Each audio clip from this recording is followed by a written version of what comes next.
Blog Talk Radio. 10 years ago, a crack commando unit was sent to prison by a military court for a crime they didn't commit. These men promptly escaped from maximum security stockade to the Los Angeles underground. Today, still wanted by the government, they survive as soldiers of fortune. If you have a problem, if no one else can help, and if you can find them, maybe you can hire LCS Hockey.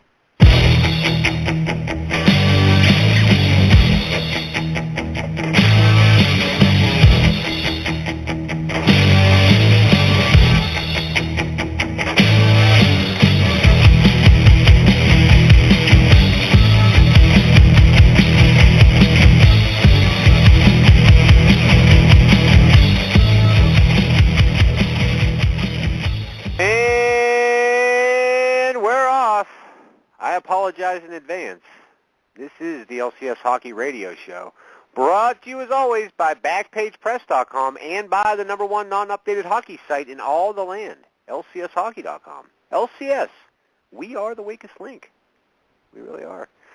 All right, Mike Dell, I don't really have a monologue prepared. I just didn't want to, so... But, you know, I did try to write a monologue. I'll give you at least... Well, I appreciate that, Larry. Now, a couple of things. Was that the Ultimate Warriors theme song? Is that what? Yeah. Yeah. Right. Tribute to the Warrior. Good yes. Stuff. Yeah. And also the weakest link reference. I don't know, dude. What year? I hear you. I'm going to tell you, like, as far as effort went today, it's probably like a 2. Usually it's like a 3, but today's like a 2. I was like, the weakest link, whatever. I don't give a fuck. The weakest link. How many kids do you think even realize what that is? Like, no. Well, you. Yeah, it didn't have that much like staying power, really. You know, the weakest link game show. Yeah, but I was perusing over at those celeb gossip sites. You know, all Miley. Here's a question we could talk about right off the top of the bat. Is like, why does Miley why does she cover her nipples at this point? Like, it really matter. Like, we've seen everything. Like, I saw a picture of her. Like, somebody opened the door. She was getting her hair done topless or something. She was all shy and like had her hand over her breasts, like her nips, and it's like, well, dude, we've seen everything. Just let it go at this point. Yeah, come on, dude. Seen everything. Why is the nipple like the selling point? Yeah, I don't know. It's but like you know what I saw over there? Speaking of the wrestling and whatnot, I saw your buddy Tina Fey was talking about maybe she wants to be a wrestler. Really? Yeah. And and when they said something about what would your your in-ring character be, she said, parts unknown. Now, someone wrote that joke for you. Yeah, it was me. Someone wrote that for you. Dude, I wrote that. What the fuck? You don't think I can come up with a joke? I write jokes from time to time on this show. I don't know if you ever listen to it or not. The hell? Well, good job, Larry. That's pretty good. Yeah. Good. Who do you think wrote that, Major Minority or the Ryan? Which one? Yeah, one of the two. It wasn't. It was me.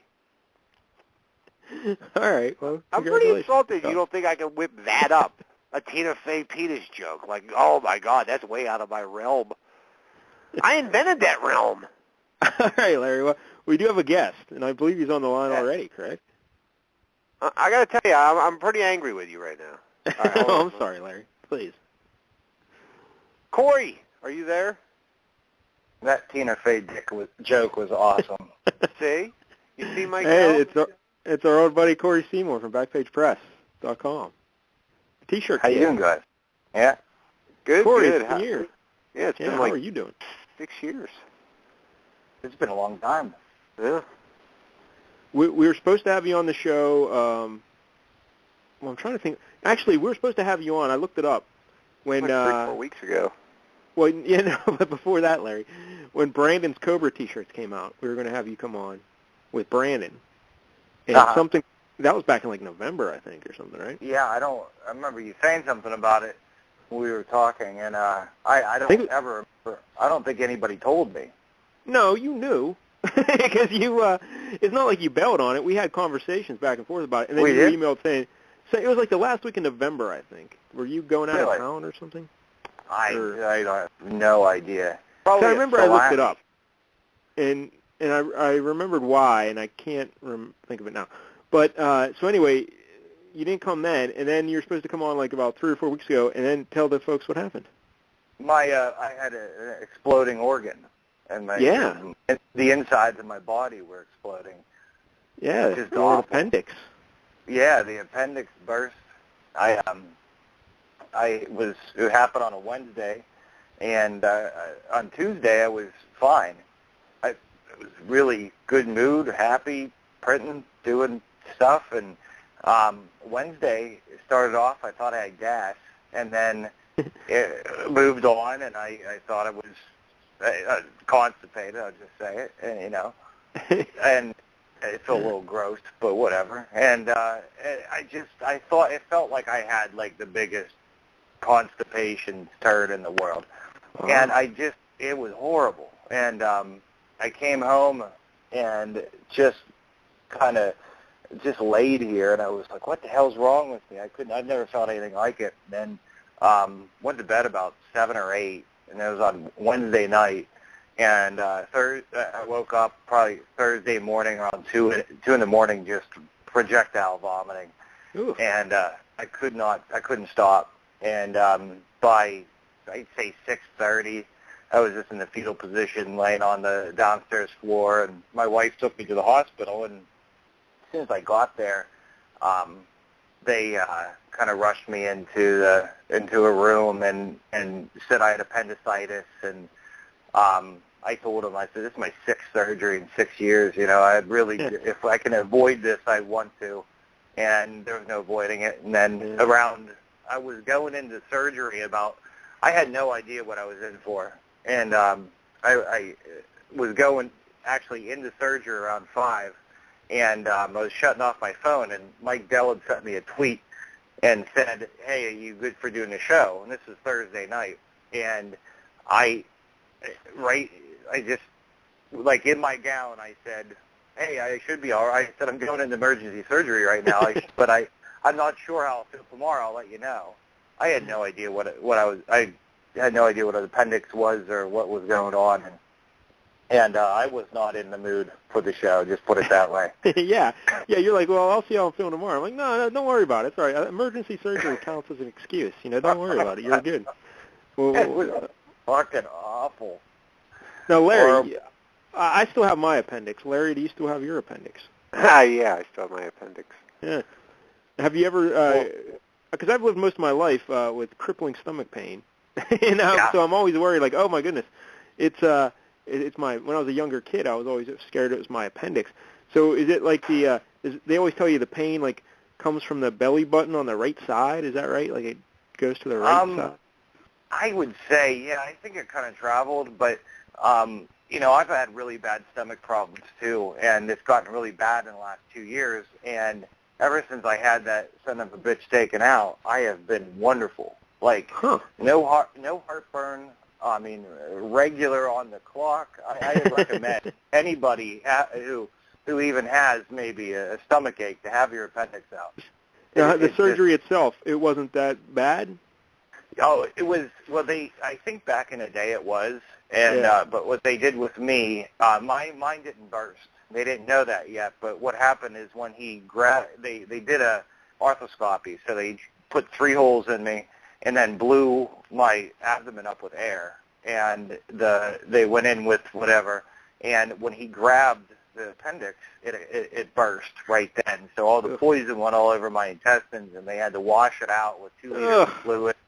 And they had a drain in my stomach coming out of my belt line for about 4 days. And the worst part of the surgery wasn't the actual surgery; it was the air.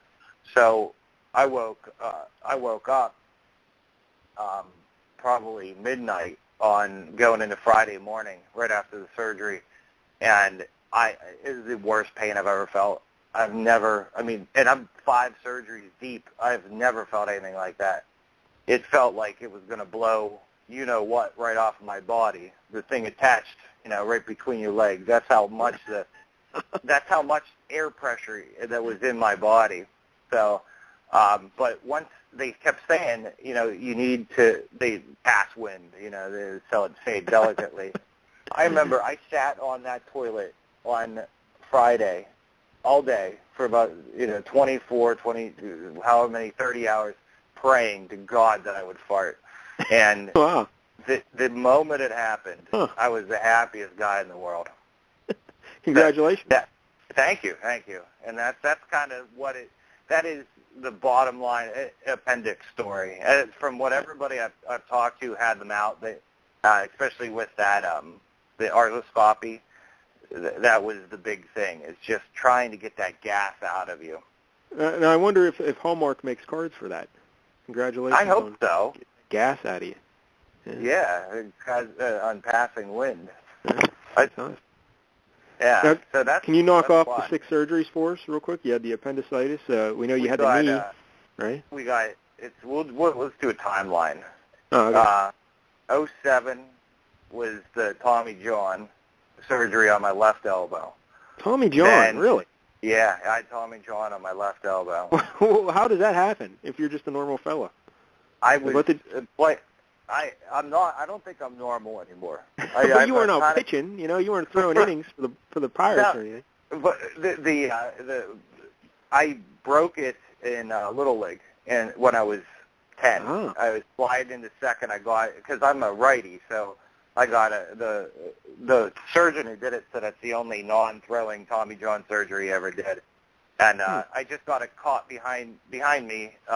Like hyperextended it when I was diving into second, and they never fixed it. They just put a splint on it at the local Medwell, and I went home. And then 2007, I was lifting weights, and I popped a bone off, and it took the tendon with it.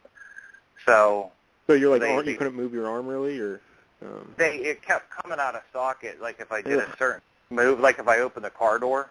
That kind of emotion, it would pop out. So I got that fixed in early 08, and then I had sleep apnea, and which was odd too because I'm not overweight or anything, and but I had that CPAP machine, and my dad had one of those for a while. Yeah, my dad does too. So they think it's hereditary, and so I used that for about 6 months and said, just do what you got to do, and they went in and cut my uvula out and shaved my septum in my nose. Huh. So that was 08 or 09. Then 2010 was the ankle. Broke my ankle playing hockey. They put 2 pins in there. And then, what are we at, 3? Yeah, I think that's the 3rd. 3, okay. And then 2012 was the right throwing shoulder. Tore my labrum.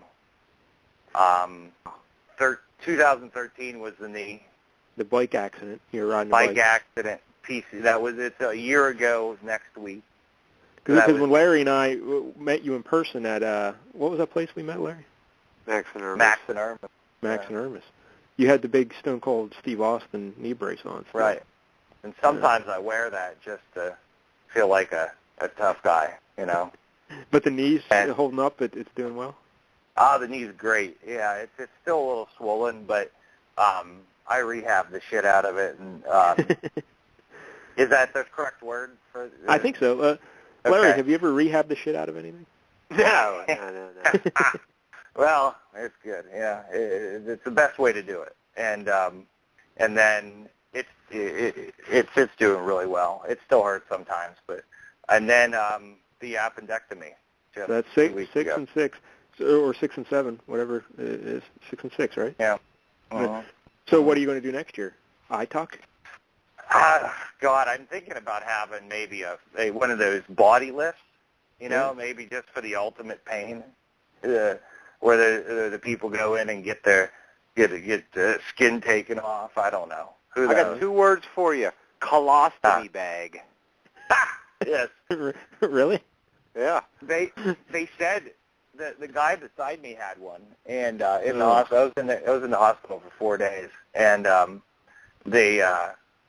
he and I were trading war stories, and the bad part is he was 68, and there was a chance that I would have a slim chance that I would have a colostomy, but sometimes you kind of wish you had one because it hurts so bad to get up. and move around, I tell you. Yeah. So that's why I missed. Yeah. Well, that's good. At least you're back. You're feeling better now, right? 6-6. Yeah. He's always got a surgery around the corner. But, yeah. But you're doing strong. You're doing well now. You're strong, healthy, right? I think so. It's only a matter of time, though. Only a matter of time. No. Don't think like that. You're done now. Yeah. That's enough. Right. You also, this happened right when you were about to start a new day job, right? It happened the third day in. Third day. Yeah. And so you're back to working now. Do you want to tell the folks what you're doing? Or? Sure. Yeah. I don't know if everybody in the LCS community knows, but I think I talked about it on here, and I talked about it on Craig Dodge's show. I used to be a therapist, and I don't know why. I really I don't know why I did it. It seemed like a good idea at the time, and but I just bit off way more than I could chew, and I was all right at it, but I couldn't handle the drama, and all I really wanted to do was do artwork. I just didn't know how to make that my job. So that's when I started Backpage, is when I started getting more money from doing therapy jobs, and so I put that into the shop and built it up, and just did both, and it was way too taxing and just two different worlds that shouldn't have been together. And it reached a head last year, and I pretty much had the equivalent of a nervous breakdown over it. And the good part of the whole thing is that I got out of that was a good moment just to get out of the whole therapy world. Like, this is not for me. It proved, my family really wanted me to stay in too, because they really don't think that the art world is real safe. I don't know if they want to push me into that world where there's no retirement plan and stuff like that. And we should mention the therapy you were doing. It wasn't like sitting down talking to folks on a couch once. It was with troubled youth and stuff. Right? Oh, so yeah, that is a good point. I'm glad you brought that up. Yeah, it was really heavy stuff. Heavy shit. And the way my parents would I remember asking my dad when I was when I moved up to Pittsburgh area and went to college, and I was about to graduate, and I said, what do I do? And he said, just go out and do something, and I'm like, I'm not. I went to Cal U. I'm not capable. I'm not trained to do anything specifically. I have a liberal arts major, for God's sake. I minored in art.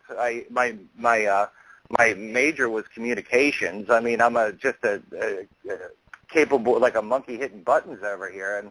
And he just said, just go out and just do something. And so I tried everything. And the first thing that I really got taken seriously at was I worked with really, really troubled kids, and there's something in it that appealed to me, and maybe trying to help them and stuff like that, and it just didn't work. It was it just way over my head, and I lost a couple of them died, and they would always reoffend, and it came from horrible homes, and I kept pretending like it didn't bother me. So my bosses, which was another thing that my dad told me, don't show weakness. And so I wouldn't. And my bosses were like, wow, this kid can take, he had a client die last week. Let's give him the other one.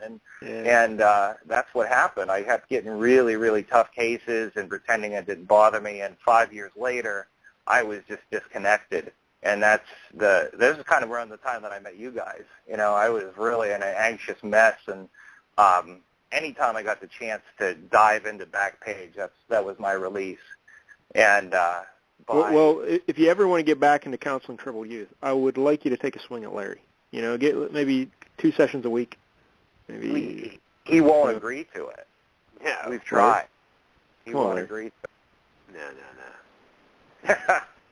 How about relationship counseling between Larry and I? Because, I made fun of his monologue, and he's very upset.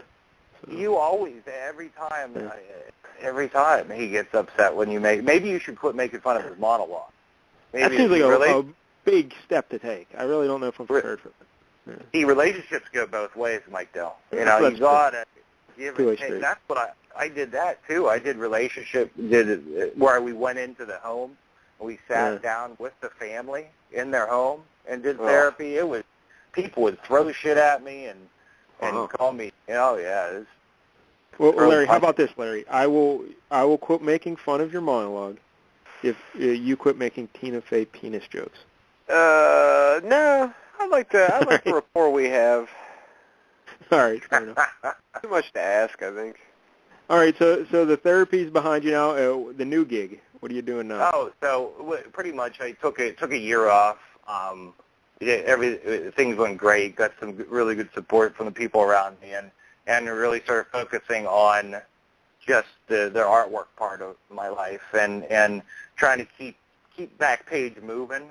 But it's not at the point where it can sustain itself and sustain my wife and I. So I just started applying for screen printing jobs, and within a day I got 3 replies, which was super. I mean, I was really shattered after what happened with the therapy stuff, and to get that kind of response back was great. And I didn't know if I was a good printer or not because I'd never been with anybody else. I taught myself, and I never knew anybody. So that day I went, that Monday, the 3 days before the appendectomy, I just was on cloud 9. I went in there, and the shop really isn't that nice, but it's still a shop, and I was just tickled as shit to be there. And that's another metaphor that comes from my family. I apologize. That's kind of I'm sure not a lot of people heard that.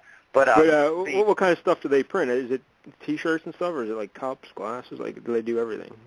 No, they just do T-shirts. It's really simple kind of stuff, and the people that work there have really had no basis doing it. And it's that kind of a place. It was really falling downhill. So when they saw my resume, that's kind of how they presented it to me when I went in for the interview. Like, we really need somebody to come in with some direction. We need, we need you to fix up the shop. We need you, and they said, we see you can do the artwork part of it, and we already have somebody who does that. So can you just do printing? And I was like, fuck yeah, I'll be there. And I went in there and I cleaned up the shop the first day, and then the second day I started printing, and it's all like 1-2 color, like Bert's Tractor Service T-shirts or like Joe's Carpentry, and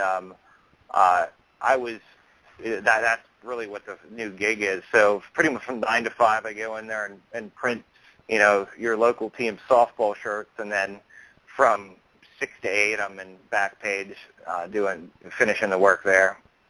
Well, that's pretty cool, though. You Yeah. get to do what you love to do. And Larry, I just have an idea here.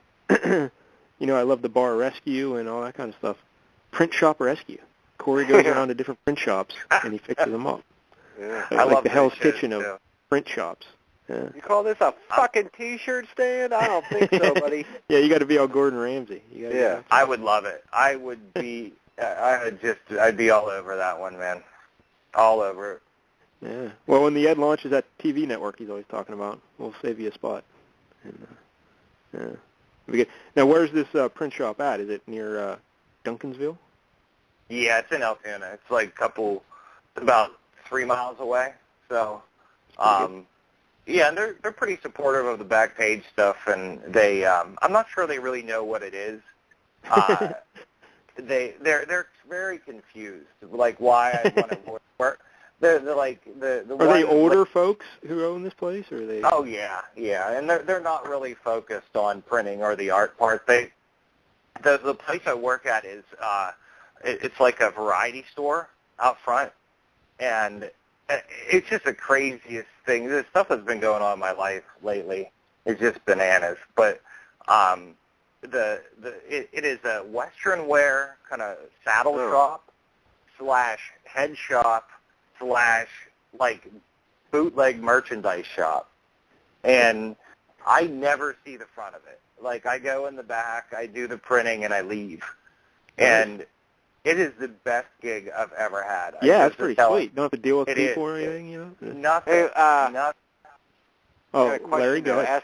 This is asking for a friend. How's the head shop? It is not as good as I wish, but now when you say head shop, Larry, what are you talking about for us who don't, Where you buy your, when people like to smoke tobacco out of various different, if you like to smoke tobacco out of big hefty Pyrex glass bowls and 4-foot bongs. Is that sort of thing even legal in the state of Pennsylvania? I don't know. I agree with Larry. I don't think it is, and that's kind of appeals to me a little bit. This shop, it's not the best. It's not something I'm really proud of telling my mom. I went from being a master's level therapist to working in a head shop, but I am happier than I've ever been, and I don't give a damn. Yeah, and they have. It's just a little. I called it a head shop the other day, and one of the ladies that work there got mad at me, and she said, "It's not a head shop; it's a kiosk." And I said, "Okay, but it's a little. It's weird. You know how like when you would walk into head shops in the '90s, and they'd always have those beaded curtains. Yeah, and you knew damn well what was back there, and that's what it is. Well, I remember going into those kind of places, and out front it was always like tie-dye shirts and hemp, bracelets and shit. And then you'd have to go up to the guy and it's like kind of, the code. Like, you got anything in the back? And it's like, come on back. And then you go in the back and ask where the shit's at. Well, check this out. I was working on that Monday. I was back there printing, and the UPS guy came in, and she's the lady that I was working with that day. She said, "What's that?" And he goes, "Whippets and crackers." I'm sure Larry knows what that is. Do you know what he's talking about, Mike Bell? I'm not up on my drug terminology, but I believe it's something to do with huffing gas, right? Right. Really, low level, drug abuse here, and it was a flashback to my high school days because we had a. I had a completely different high school experience than you fellas. Well, mine wasn't quite high school. I mean, right after high school, I got a job at the local grocery store, the Shop and Save, and a lot of times, I was the dairy guy. Man, we would crush whippets. They'd never make the shelf.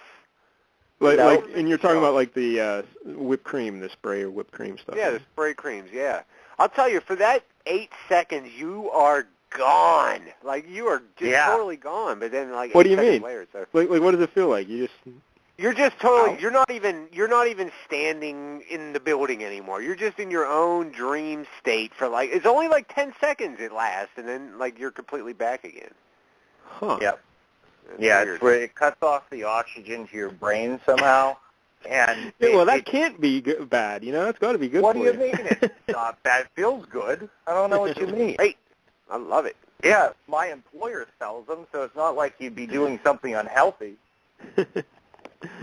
Man. But it's all right store, but it has no definite personality. You literally have saddles and 10-gallon hats on the left side, and on the right side you have fake Under Armour merchandise and a beaded kiosk full of glass bowls, and then me in the back. Yeah, I'm in the way in the back in my cave, and I really couldn't love it more. So well, at least you're in the back, close to the exit. When the cops come, you can duck out real quick. Right.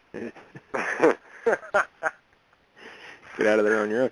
Well, that's good news. So congratulations on that. I'm glad things are looking up there in the screen printing and a nice day gig. But we also need to touch on something you did recently. You went to see a concert, and it featured one of our good pals, Cousin Brandon, his favorite band ever, Neutral Milk Hotel.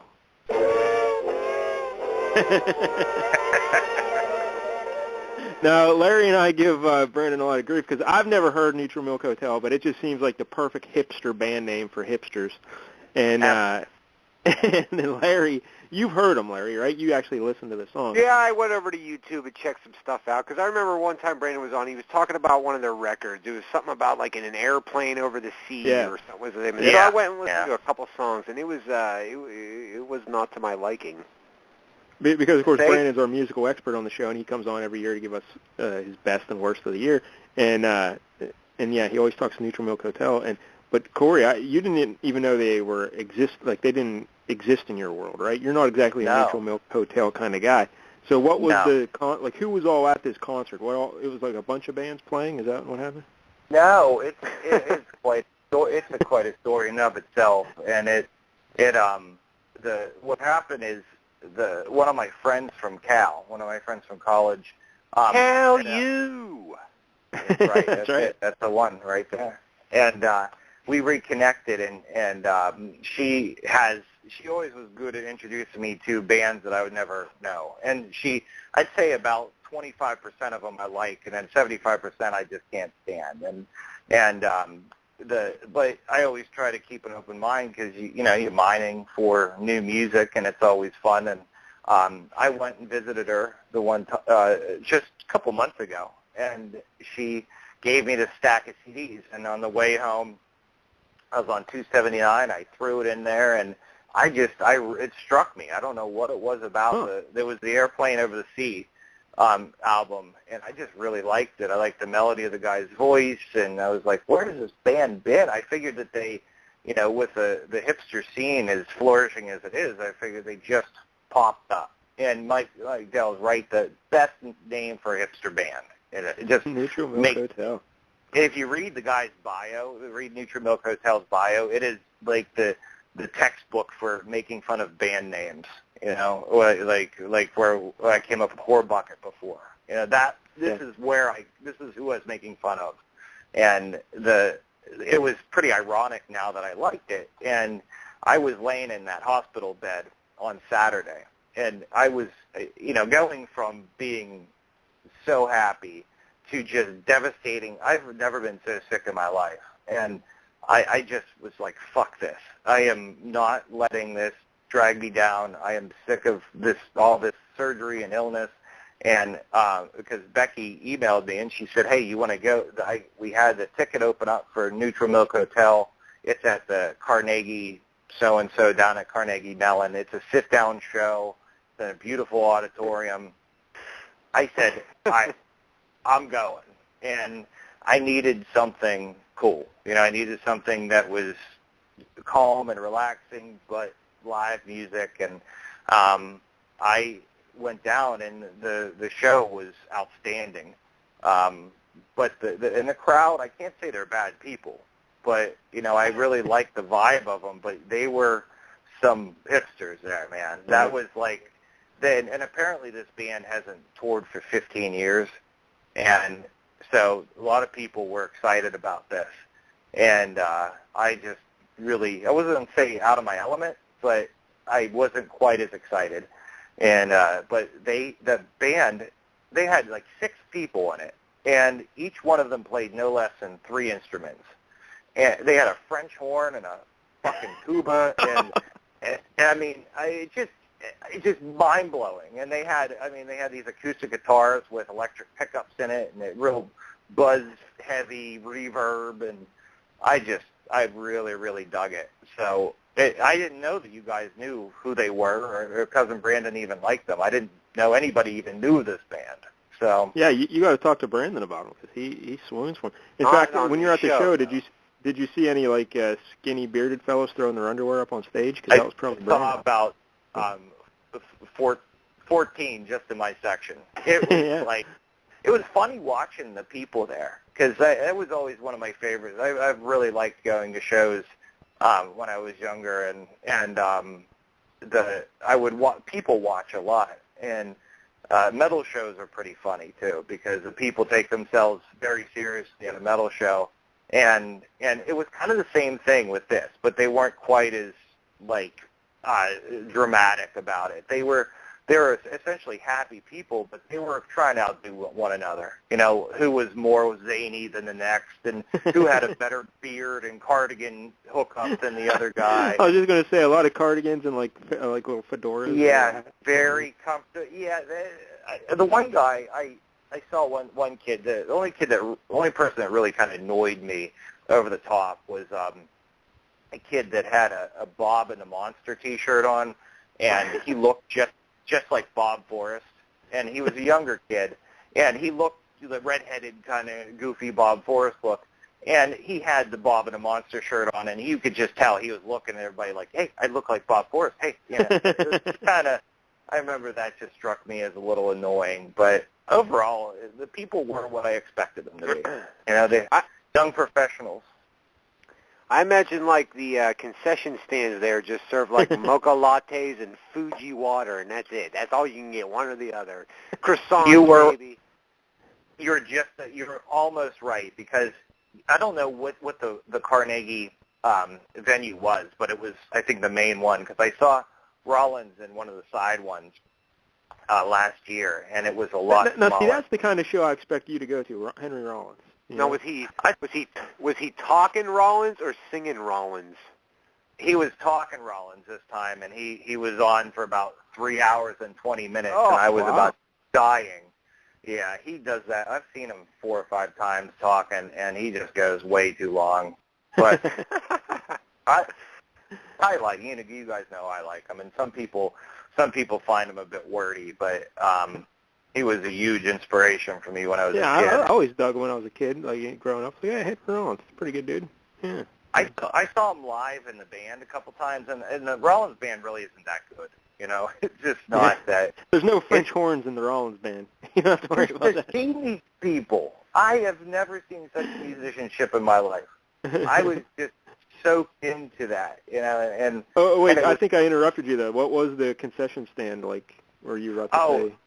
So I'm a big architecture fan, and this place was just nuts. You know, Andrew Carnegie built this, and there's marble this and marble that, and pillars and coffered ceilings and gilded, you know, swirly things, and I'm looking around. And, hey, that's a good name for a band, by the way, Gilded Swirly Gilded things. Swirly Things, yeah. If you need opening for Neutral Milk Hotel next door. And then Whorebucket in the smaller venue next door. I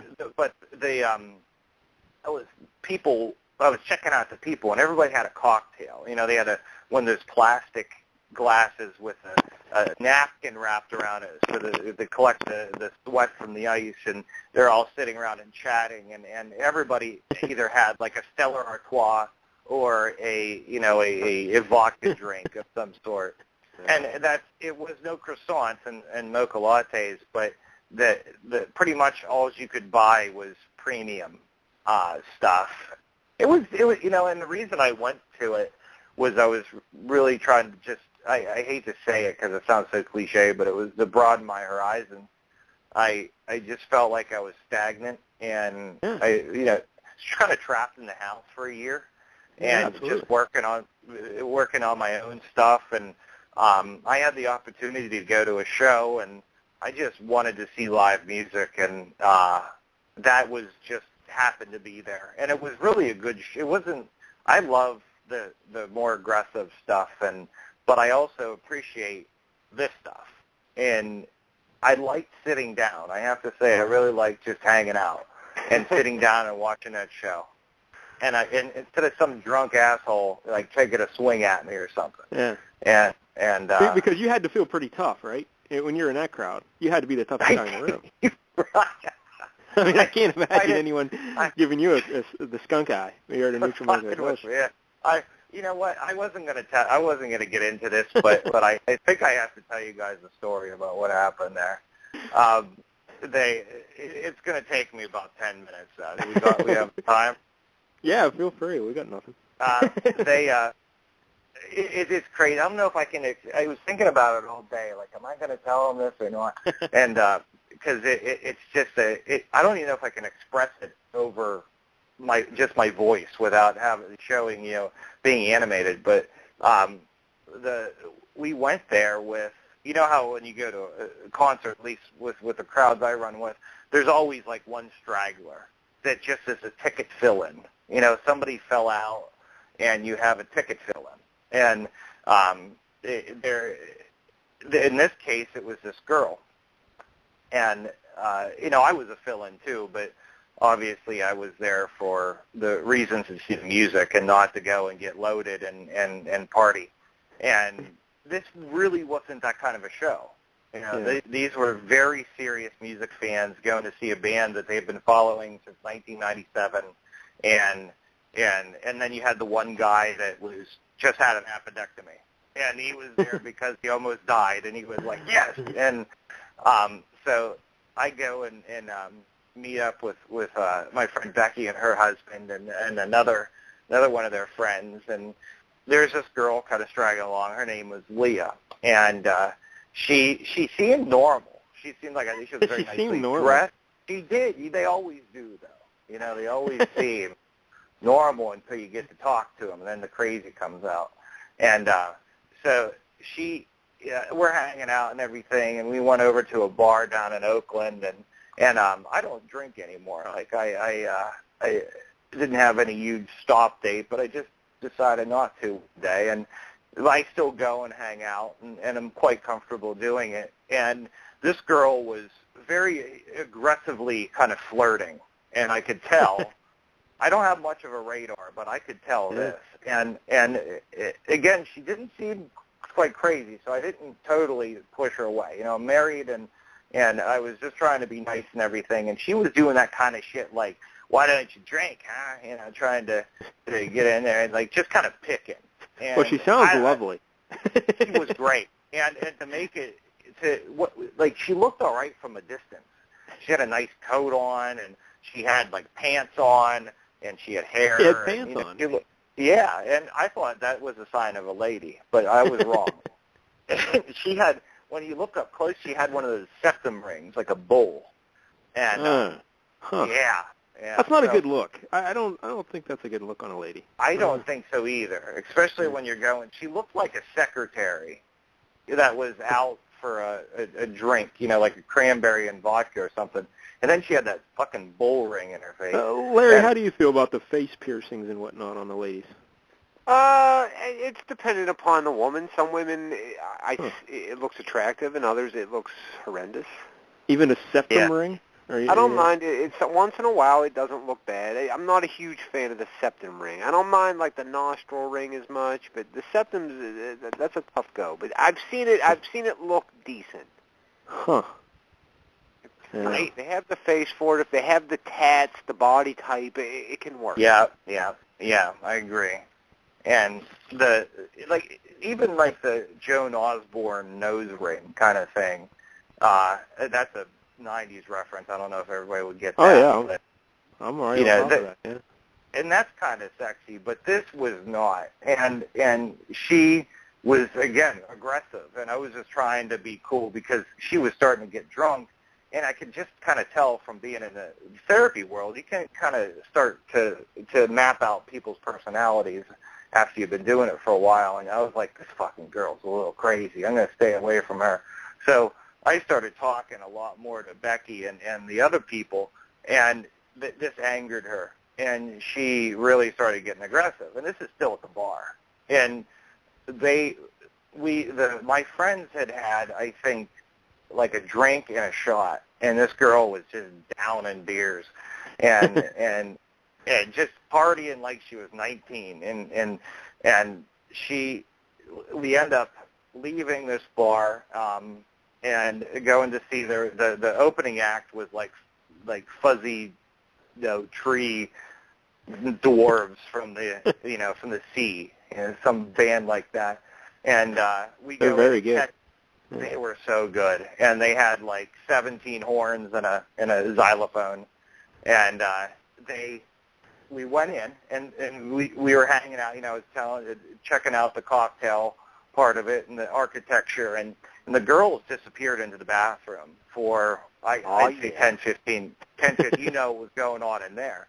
And either hot lesbian action or drug use or both. Oh, and put them hands together. And so we're up on the first row balcony, and I was really excited about this. I've never been in any balcony, so I was like, I'm pretty important today. And I just had this was on Wednesday, so I had the appendectomy a week before. So, I was really hurting, and it took a lot to get down. I live, 2 hours away from the city. So it was quite a thing for me to get to that point, and it was cold as balls that night. And point being, I really shouldn't have been there, and I was pushing it just because I needed something to uplift my spirit. My soul was really crushed after this whole thing, and we go in and we sit down, and this place is so nice that even the balcony railing is lined in velvet, and we sit down, and this girl passes the fuck out, like, instantly, and puts her leg on my leg. Like, she has her legs crossed, but she is invading my boundaries. And I don't like that very much, and I'm really antsy and everything. And Becky's known me for about 15 years, and this is her, beast that she's brought along with her. So I'm waiting for her to reel her in. Like, this guy's married, doesn't like to be touched, get away from him. And she's, like, in her own zone. And I think they must have gone in there and done some kind of prescription medication or something. And they were completely out of it. And I just kind of dealt with it because I could tell this girl was going to get volatile. She had it written all over her, that drunk person that just should never, ever drink. And the Neutral Milk Hotel came on. And the place went nuts. The lead singer, Jeff, came out and did, like, 3 songs. Hey, she woke up. Just bam, woke up. And she started flailing. And the only thing I can account it to is, like, do you ever see, like, a little girl at a play? Like, maybe she's 6 and she doesn't want to be there. And she's really irritated, and she's going to let everybody around her know it. And that's kind of what this was. And she started just moving around and yelling and screaming and kept pulling out her cell phone. Now, when you pull out a cell phone at these shows, your face is illuminated, and it's pretty easy to tell.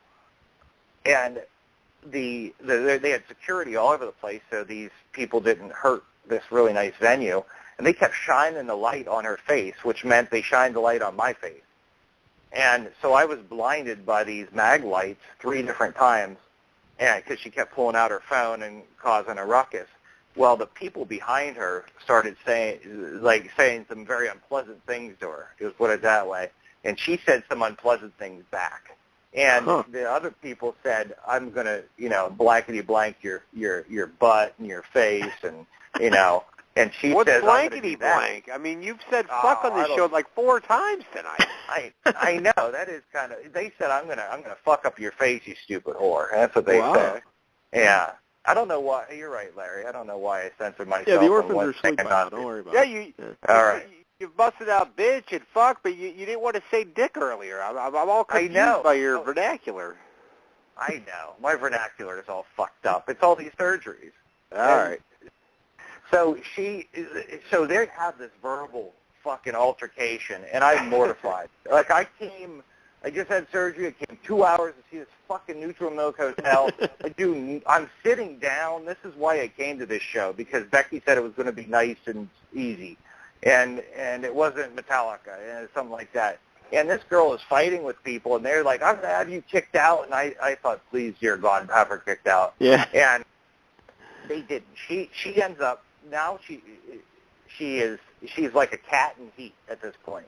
She is now trying to make the people, the only thing I can account it to is she was trying to make the people behind her think that I was with her because she felt threatened.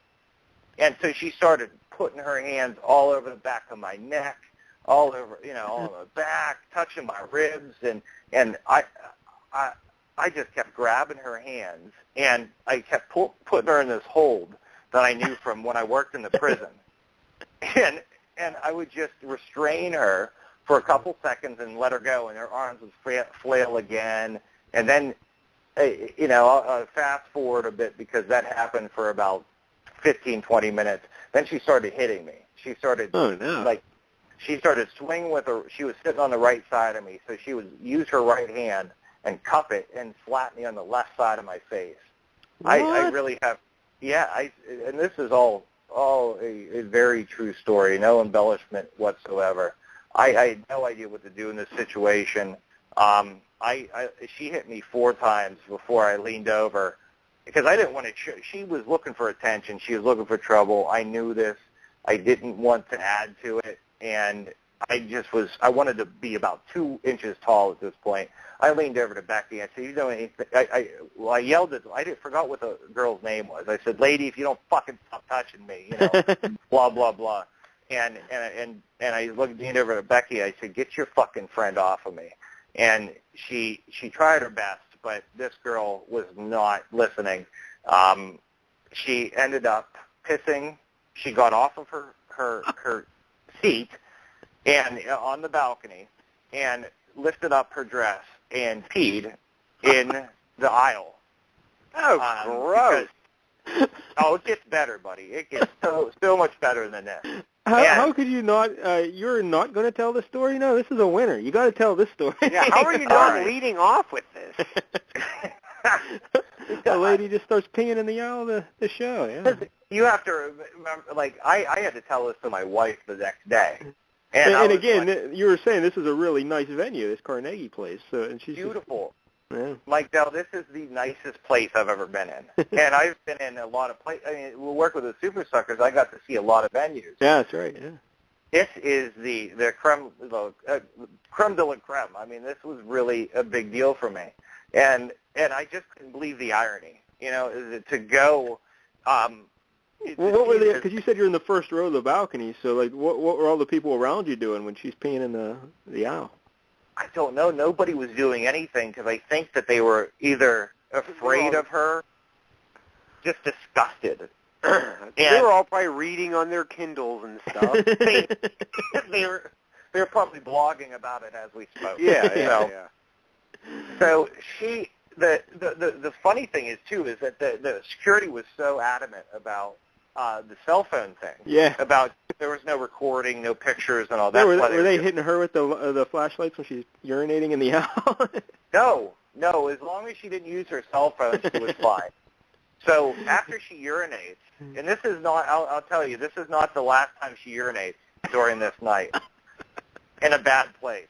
And so the Nutrimoc Hotel, and this is the cool thing. I watched the entire show. I remember the entire show. I was able to block her out. And at one point, I was doing a Ralph, you remember Ralph Macchio and the Karate Kid with the wax on, wax off? And then it became part of the routine. And that's, the lesson came into application.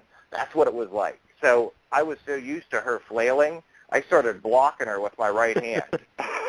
and I remember it was the third to the last song of that set before the encore, and she decided she was going to sit up on her the back of her spine, I guess, and do a V. And her feet were straight up in the air. And this girl was about 5'9". She was only a couple inches shorter than I was. And she started kicking her legs like a little girl, almost like she heard a song in her head, and nobody else could hear it, and she was dancing with her feet, but they were up in the air. And the people behind us, I have no idea how they dealt with this.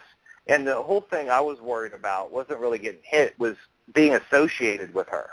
I didn't want, I'm a nice guy, and I came here with the purest of intentions. I am not with this fucking person, and I don't know why I've been cursed by this, but I have to deal with it. And she starts kicking me. She kicked me twice in the face. And the third time, I just clubbed her right foot with my forearm, and her feet went flying to the right and bounced off the velvet thing, and she kind of passed out again. And so she was limp for the encore. So thank God, because it was a good encore. but her legs were dangling over the railing. And still, nobody said anything. Wow. So to the encore, the last note of the encore is happening. Becky leans over and says, "Dude, you want to get out of here?" I said, "Yes." And she just grabbed me, and we run. And we just take off, and we go out, and she smokes cigarettes somewhere out there, smoking a cigarette, and she just starts apologizing. "I'm so sorry. I don't know. I've known this girl for a year. I've never known her to be this bad, but I want to tell you, she's a big whore." She says, that's the exact word. She is a big whore, and this is not, I'm not surprised that she's doing this, but I'm surprised at the extent of it. She's like, "I've never seen anything quite like this." And that's where I got the cat and heat thing. She kept saying it. It's like a cat and heat. And I'm not much of a heartbreaker. I've never had that. I have never had that reaction with women. So it's kind of bad, too, because now that I'm married, where was this 15 years ago? Yeah. And so we collect ourselves, and then, Becky's husband comes out, does the same thing. "I'm sorry, I don't know what to do." And I said, "Just don't worry about it. We got to get out of this." I said, I know you didn't do it on purpose. Let's just figure out what we're going to do. I said, "Where's Leah?" Nobody knows. So we go. She came with us, and so Becky's like, "I'll go in and get her," and she goes in, and 30 seconds later, she comes back out with this drunken whore, and then she said, "I got her from the cops." And so this is the first time we save her from the police, and the first time, and we really got a good Samaritan badge for this night. And so she looked like she was able to walk. She had a bottle of water. I thought that, okay, we might get out of this with little to no problems. And we're walking down, Forbes in Oakland, down on our Carnegie Mellon side, and we're walking down, and she's doing the drunken stumble. Like, the legs aren't working well, but they're working all right. And next thing I know, Becky's holding her up. Becky's only 5 foot tall. The girl pushes Becky out into the 4-lane of Forbes, and I'm like, "Get over here!" And Becky starts pushing her, and in slow motion, I see her shin hit the curb, and she face plants, bam, onto the sidewalk. It was the funniest thing I've ever seen. It was just kind of wicked, but when you've been through this, when you see somebody face plant who deserves it, it is glorious. And we pick her back up, and the nice people from the show, they couldn't have been nicer. I mean, most of the time you're going to get heckles and stuff like that. They're like, "Is she all right?" And I said, I just met her. I don't know, and we get her down to almost where we're parked probably a quarter mile away. And we get down to the corner bus stop, and she just loses all motor skills. And she falls right at the bus stop, right in front of all these college kids. And Becky's 5 foot tall. I just had an appendectomy. I can't lift her. Like, I just can't because my abdomen hurts so bad. I ended up doing another prison move on her where I stuck my arm up under her armpit and straight armed her right arm, and we drug her down this, down a little bit of a grade. I thought my stitches were going to rip, and she's falling all over the place. She's bending weird angles I've never seen before. She's telling us all to fuck off. We're holding her up like Linda Blair in The Exorcist. It was worse because it was cold out, and it was just people around, and I was hurt. It wasn't as bad there was no vomit, but it was bad. And there's more piss. And so Brian, Becky's husband, runs and he's had it. He played the mad guy in our group that night. Becky and I played okay, let's get the fuck out of this situation. And Brian runs against the car, and in the meantime, we're trying to hold her up, and people are just driving by. The people are leaving college. The college classes are leaving the show. I'm standing there with this dipshit, and he gets the car over to us. We throw her in the back, and they live in Canonsburg, so we have about a 25-minute drive, and the whole way there, she's telling us all to go to hell, and in all kinds of ways, and it's just like we just shut up because there's no reasoning with this person. She's the devil, and she kicks me in the head a couple more times from the back seat. So we are 2 minutes away from her. We end up looking on her phone, finding the most recently dialed people and calling them. You know, we have this person. We're going to drop them off at your house. Where do you live? So we find her dad. We're taking her to the place. We're literally 2 minutes away, and I'm kind of zoned out. And I hear Becky say, "Don't you do it, dude? Don't you do it? No!" And she's like, "Fuck you." And all you hear is like somebody turning on a faucet. And she had taken off she had like tights on and then a dress. She had taken off her pants and pissed all over the back of this SUV where their children sit. Oh, and then and then told Brian that he was rude. And I just was like, I thought Brian's ass was going to just blow off. And we get her. I was like, just take it easy, man. Just take it easy. We fly into her driveway. We pull her out, hand her to this, who I'm assuming is her father. Get back in the car. We're like, okay, this is over, you know. And all of a sudden, Becky goes, "Where's my wallet?" And we drive back to their house about 5 minutes away, and she freaks out the whole way. And we get there, and we find there's no wallet. We know exactly where that wallet is, even though we're trying to calm her down and be like, "Oh, we'll find it in the morning." And she's spazzing. You know, she's been drinking too, and just losing her shit. And we ended up, I finally fell asleep around 3, and nothing was ripped or anything. I was fine internally. And I got up around 10, and I said to Becky, I said, "Why don't you call down to Carnegie Mellon?" I said, "That crowd was pretty nice. I wouldn't be surprised if they would turn in your wallet. And, you know, your cash might not be in there, but at least they'll turn in your wallet." She called, got a hold of somebody within 5 minutes, and they had the wallet. And when they went down there, the $100 was still in it. So that's Pittsburgh for you. Good people. Yeah, good people. And so that is what happened during. I got to see the show, but in the background, that was what was happening. So what's the update on the situation? Has Becky talked to this Leah again? Yeah, Becky talked to her in school. Like we went through a whole, felt like a therapy session the next day, because you know, Becky still seems to be holding on to like her partying days and stuff, and she's, you know, a little bit younger than me. I think she's 32 or 33, but she got 2 kids and everything. And I was like, "Listen, man, you're better than that. You don't need to be surrounding yourself with those people." And you know, almost a parental kind of thing, like, "What the fuck's wrong with you?" And just trying to take the high road on it, because I was pissed, but you know, I knew that he didn't do it on purpose. And so she called her, and the girl was all hungover and stuff, and she blacked out. She doesn't remember anything, and she told her everything. But as you know, as anybody who's ever been blackout drunk before, you know that, you know, when you hear the stories, they're not that bad because you don't remember them. Now, so I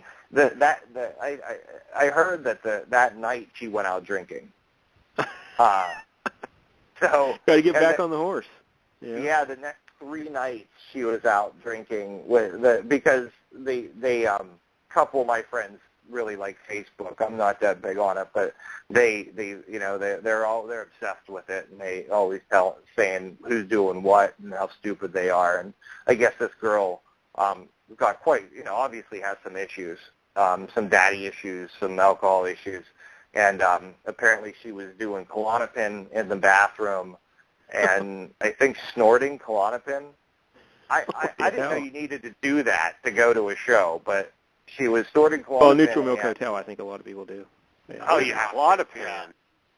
It's a benzo. It's like a Valium, you know, like a really heavy Xanax or a Valium, and which people take for massive anxiety issues, not to go to a fucking indie show. Yeah, and you really shouldn't be mixing that with alcohol, I don't think. No. Yeah. I'm telling you, man, I was surprised that she was still breathing a couple times because she was not there. But I got to tell you, she sounds delightful. And maybe, Larry, maybe we should do one of those blind date deals with her and the Ed. We could set her up with the Ed. Why not? Well, here's the question. Here's the question everybody wants to know. Spit or swallow? Calm yourself. What is that? God. She might be a golden shower girl. Apparently. So, I mean, we've established that as a fact. I mean, she just pisses. Wow. Oh yeah, I guess that's a no-brainer. That is something. Yeah. Just paying everything. Now, let's say hypothetically, she's not pissing on the interior of somebody's automobile. Say you just see her walking through the mall, and she's sober. You just pass her, and you give her a look. Thumbs up or thumbs down? Thumbs up. She only thing that she had like on the surface that would be questionable from a look standpoint is that she had bad acne when she was younger, because you could tell that she had a lot of caked on foundation. You could see where it was filled in. So and that's not something to really judge anybody over because they can't help it. But apparently it is. The old there I am. Contradicting myself again, but that would be the only thing that I would say look-wise, and that bull ring. But she was she was kind of a douche, like when she was sober, like how she was aggressive and stuff, and playing that kind of role. But I wouldn't be, I wouldn't be opposed to when I was like 20 to going up to her. But who among us hasn't gotten drunk and urinated in the aisle of a Neutral Milk Hotel show? I think we've all been there. And who doesn't love their lady to get sloppily hammered and then, repeatedly kick you and slap you upon the head? I mean, that's what I'm looking for. I usually have to pay extra for that. So well, think about this. This is what I said to Christy, my wife. I said, if she was doing that to me, she needed me for 2.5 hours. Imagine what she would do to somebody that she dated for like a week. And Mike, Neil Walker 2-run shot right here. Oh, Neil Walker in the bucket is nice. Oh, yeah. Mayday Malone's Neil Walker, starting second baseman. But what did your wife have to say about all this when you told her the story? I was really nervous about it because I didn't do anything wrong, but at the same sense, like, would I really go and would I've never had to tell her anything like this before, so I told her pretty much the same way as I told her here, but a little bit more detailed because it just happened, and she was kind of pissed. She thought that she was kind of pissed at my friends for. She was like, did they set you up like this? Is this a disrespect thing? And that was the only criticism she had. And then pretty much she was like, that's a great story. And it is like if I can take a few F words out of it, then maybe it'll be good for the kiddies. But and then she dropped her pants and peed on the floor. And apparently that she gets into domestic violence. I've heard a lot about this girl since, and it has a lot of domestic violence cases, and like she likes to be hit, and just really a troubled soul. But I've never been hit by a woman before, ever, and I've no plan on hitting any women myself. And it was, it wasn't like I wanted to, but I didn't know what to do in the situation, because if a guy did that, I would just club him. But in this case, like, if I would have been the aggressor in any sense of the word at this kind of a show with that kind of a crowd, it wouldn't matter if she kicked me twice and hit me 4 times. I would have looked like a complete asshole. And so I kept having to restrain this girl, and I just didn't want to be associated with her. I didn't want to touch her. I didn't want to be anywhere near her. I mean, she was pissing on things and telling everybody to go. She was violent. It was the craziest thing is just how violent she was. The words that came out of her mouth, I could never take her to Thanksgiving. And I know Brandon's going to be very upset because that's a Neutral Milk Hotel ticket that went to her. He could have used, He could have. I wish Cousin Brandon would have been there. Been singing along. when I was thinking about telling this story, I was this afternoon. I was like, well, maybe one of the listeners was at the show and saw this happening. I would just love to know what somebody else was thinking when they were seeing this happen. Well, we got about 12 listeners, and only one of them. Hopefully, one of them. Smoke Hotel. So maybe Brandon's got connections. Maybe he probably knows the band members. Maybe they can comment on it. I wouldn't be so. We were so close to the band because Jeff, the lead singer, stopped at one point because the security guards kept shining that light up there. And he stopped the show. It was after one of the songs, but he just broke the silence, and he said, "Hey, could the security guys please stop doing that? That's distracting to us. And could the people quit pulling out their cell phones? You know, if these two things happen, we won't have the other thing." I was like, "Yes, let's do this." And but nobody did it. Why are they so huge that, like, oh, do not photograph the stars? Yeah. I what's don't that know. about, really? Because I asked Brian, Becky's husband, if I could take. I have a really nice Leica camera that I like to take with me everywhere, and I was like, "Oh, can I?" Because this has been a great show to shoot, and I was like, "Can I take it?" He's like, "No," like I should have known. And as far as I knew, most of the shows that I go to, you can shoot whatever you want. Yeah. But it was weird. It was, on the other perspective, other than that story and my experience, to see what was really fascinating to me was to see this world that existed that I had no idea was out there, and how many people were involved in it, and how long it had been going on, and it just sustained itself for all these years, and nobody. Brandon knows that it's happening, and several other people, but I had no idea. And the people who were yelling at the girl, at Leah, kept saying, you stupid cunt, they kept saying, which is quite a word to be using in public.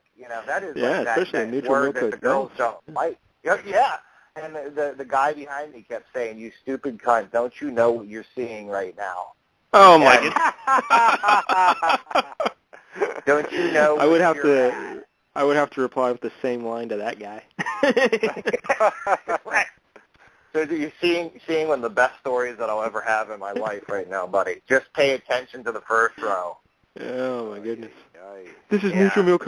This is the hotel, man. They probably just the hotel, yeah. This is the milk. This is the milk. You should have seen it. They had all these side players, too. Like, they had a couple people that weren't out there all the time.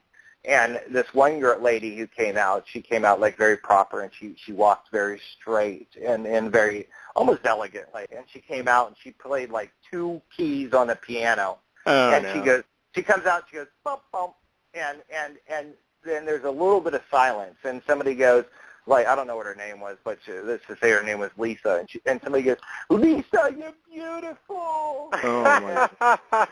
It's terrible. And it's like a domino effect. So everybody else is like, oh, now I can say my little niceties to the band. And a guy like way behind me says, Jeff, you're a poet. And Jeff. Yeah. Jeff, you're a poet. Yeah. Pretty so awesome. As a music fan, you know that kind of stuff is a little bit pretentious. That is not what happens at all the shows, but honestly, it was as a music fan, it was really cool to see another world like that, and I really appreciate it. Yeah, because what's that guy's life like? The guy that says Jeff, you're a poet. What's his life like? I want to interview that guy. Like, I don't know because yeah, a lot of cats, a lot of blogs. I think probably misunderstood, very misunderstood, and probably smart as a whip, but can't get a job. Probably has his own podcast. Yeah. Probably has a basement art studio. That sucks. Yeah. Wow, that's quite the story. Thanks for sharing. How about it? Yeah. I might have to check out a Neutral Milk Hotel. Apparently, maybe the audience is a better show than the band, but I might have to check out this Leah. You know what I'm saying? You need it, Leah. Check out An Airplane Over the Sea is definitely the best record. and Leah. She's on What's Facebook her last somewhere. name? Maybe she's on Facebook. no last names, please. But I don't know what you would call that, the last name for a woman like that. I don't know. She must have a special last name, like a 80s rocker. Like, are you going to be, now that you saw the show, will you be inspired to create any Neutral Milk Hotel shirts in tribute? I don't know. They have some interesting artwork. I actually bought a shirt there, and their print maybe something just like Leah squatting in the owl would be nice. Something like a drunken whore punching. That's pretty good, actually. With she's impaling somebody with a guitar, but peeing at the same time. Just squatting down. Yeah. I like peeing in the car better as a T-shirt. Kind of like a Jacuzzi Pete thing going on. Except I was thinking the same thing. I had Jacuzzi Pete in my head. Yeah, I just see a spray shooting. I don't know. You know what? If we could do something as tasteful as and as funny as a Jacuzzi Pete shirt, but be able to wear it and not have like some whore with her pants off.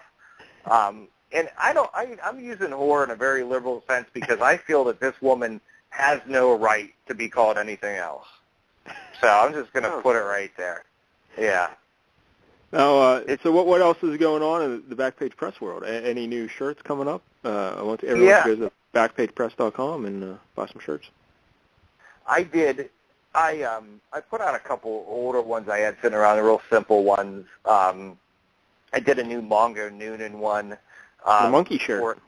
I did it. I kind of, there's a lot of them that from the old days that I really liked that, I just did black and white or something like that. And I really think that they could do well given a new life and now that people actually look. And FHM asked me to advertise. Some guy from the UK named Oliver called 2 months ago and said that I was on a list, Talent Scout put me on a list of top street brands over in the UK, and that they wanted me in a feature, and it was a paid feature, but I've never been asked to do anything like that before, so I was pretty flattered and really good exposure. So I was like, "What do you want?" And he said, "Well, whatever, whatever best represents you." So I love that Mongo Noonan design. It was the very first one, other than the Carlin, that I did. So I did it on a really nice shirt, very similar to the one I did the Keystone shirt on, and made a real pretty one and sent it to the UK. And they just sent me a copy this week. So I'm going to do probably an email about that, my first magazine appearance, and then put out that shirt. I did a Altoona curve shirt that was real simple, and then I have the Cool Hand Luke shirt is done. The prototype is just sitting in the basement right now. What the hell? Well, here's the thing. You know I am about these things, and I worked really hard to get my halftone design of Paul Newman's face very detailed, and there's something technically wrong with my screen the day I did it, and I tried to get away with it. Like my chemicals were a little too old to be using, and I didn't get enough of the detail out. Like it looks fine, and probably to the layperson you'd never know, but I really want it to look as good as it can. So I was going to do it that weekend that I ended up in the hospital. So pretty much all I have to do is just finish that, and that Cool Hand Luke one is done, and it looks pretty sharp, I have to say. I know is I've been hearing about this Cool Hand Luke shirt so long, like Luke's out of jail. He got out. He has served a sentence. I think Luke I think he passed away too. It's been so long. But it's been a year, I think, since I started doing it. And I think it's been more than that. Yeah, it was like I remember sending you the rough sketch of it, and that was 2 Januaries ago, I think. Not this January, but the January before. I it's just been such a crazy year that I can't put words around it, and it was hard to keep up with, like when your mind is changing that much, when your life is chaotic and changing for the better, but changing, it's hard to. I was afraid to put stuff out, honestly. I did real simple stuff and like color-based stuff and the logo shirts and stuff like that, because I didn't have a lot of confidence, and I wanted to, before I did a lot of the shirts about subjects that I care about, like Cool Hand Luke, or like how nervous I was about the Mario shirts. I wanted to at least get my feet back on the ground and make sure everything is straight. So I have a catalog of shit that I haven't put out. Well, speaking of things that you love and care about, I know you're eager to put out a commemorative T-shirt for my fantasy football team, Cham, and Larry wants to buy one. Fuck Cham. I don't know anything about this. Tell me about it. Yeah, fuck Cham. Corey, listen. You make a Cham T-shirt, I never buy another Backpage Press shirt. Mike, I can't do it. Larry is the backbone of this business. If I pull, well, that means I got to take my T-shirt business somewhere else. Where am I going? I got to get someone else to make a Cham shirt? Come on. You can. Why don't you call the people that I work for in the daytime, and then just sneak it in there, and then Larry won't know. Maybe I'll get it on a bong. Cham. For tobacco. Great. Oh, I'm sorry, tobacco. Let's make you a tie-dye of it. Why don't we make you a tie-dye Cham shirt? You know, it was weird. It was the other day I came home from work, and somebody I follow on Twitter named Neil Dutton, he's in my fantasy football league with Adam Rank, you know, that one we did with Indy Sarah and all that. And I saw he put on Twitter that, you know, like, it was just surreal seeing that he put out a tweet about how he saw Cory in the FHM magazine over there, and I was like, oh, that's pretty cool. You know what I mean? I don't know, like, Cory's worldwide now and shit. Isn't that cool? The key thing we need to find out, though, is, like, FHM is known for having the ladies in the magazine, right? Yeah. The ladies. Yeah. Because, Larry, when we say FHM, what do we think of? Rachel Lee Cook, right? That's what I think of. Issue 1. Because she was on, like, issue, like, 2 or 3 or something. Number 1. Oh, 1. How about number 1. So, but we need to find out who's the lady on the cover, and also, is there a lady, like, on the same page, or the opposite page or something, you know? Cause you do you know who's on the cover, Cory? There, I don't. It's downstairs. I'll send you a picture of it when we're done. It I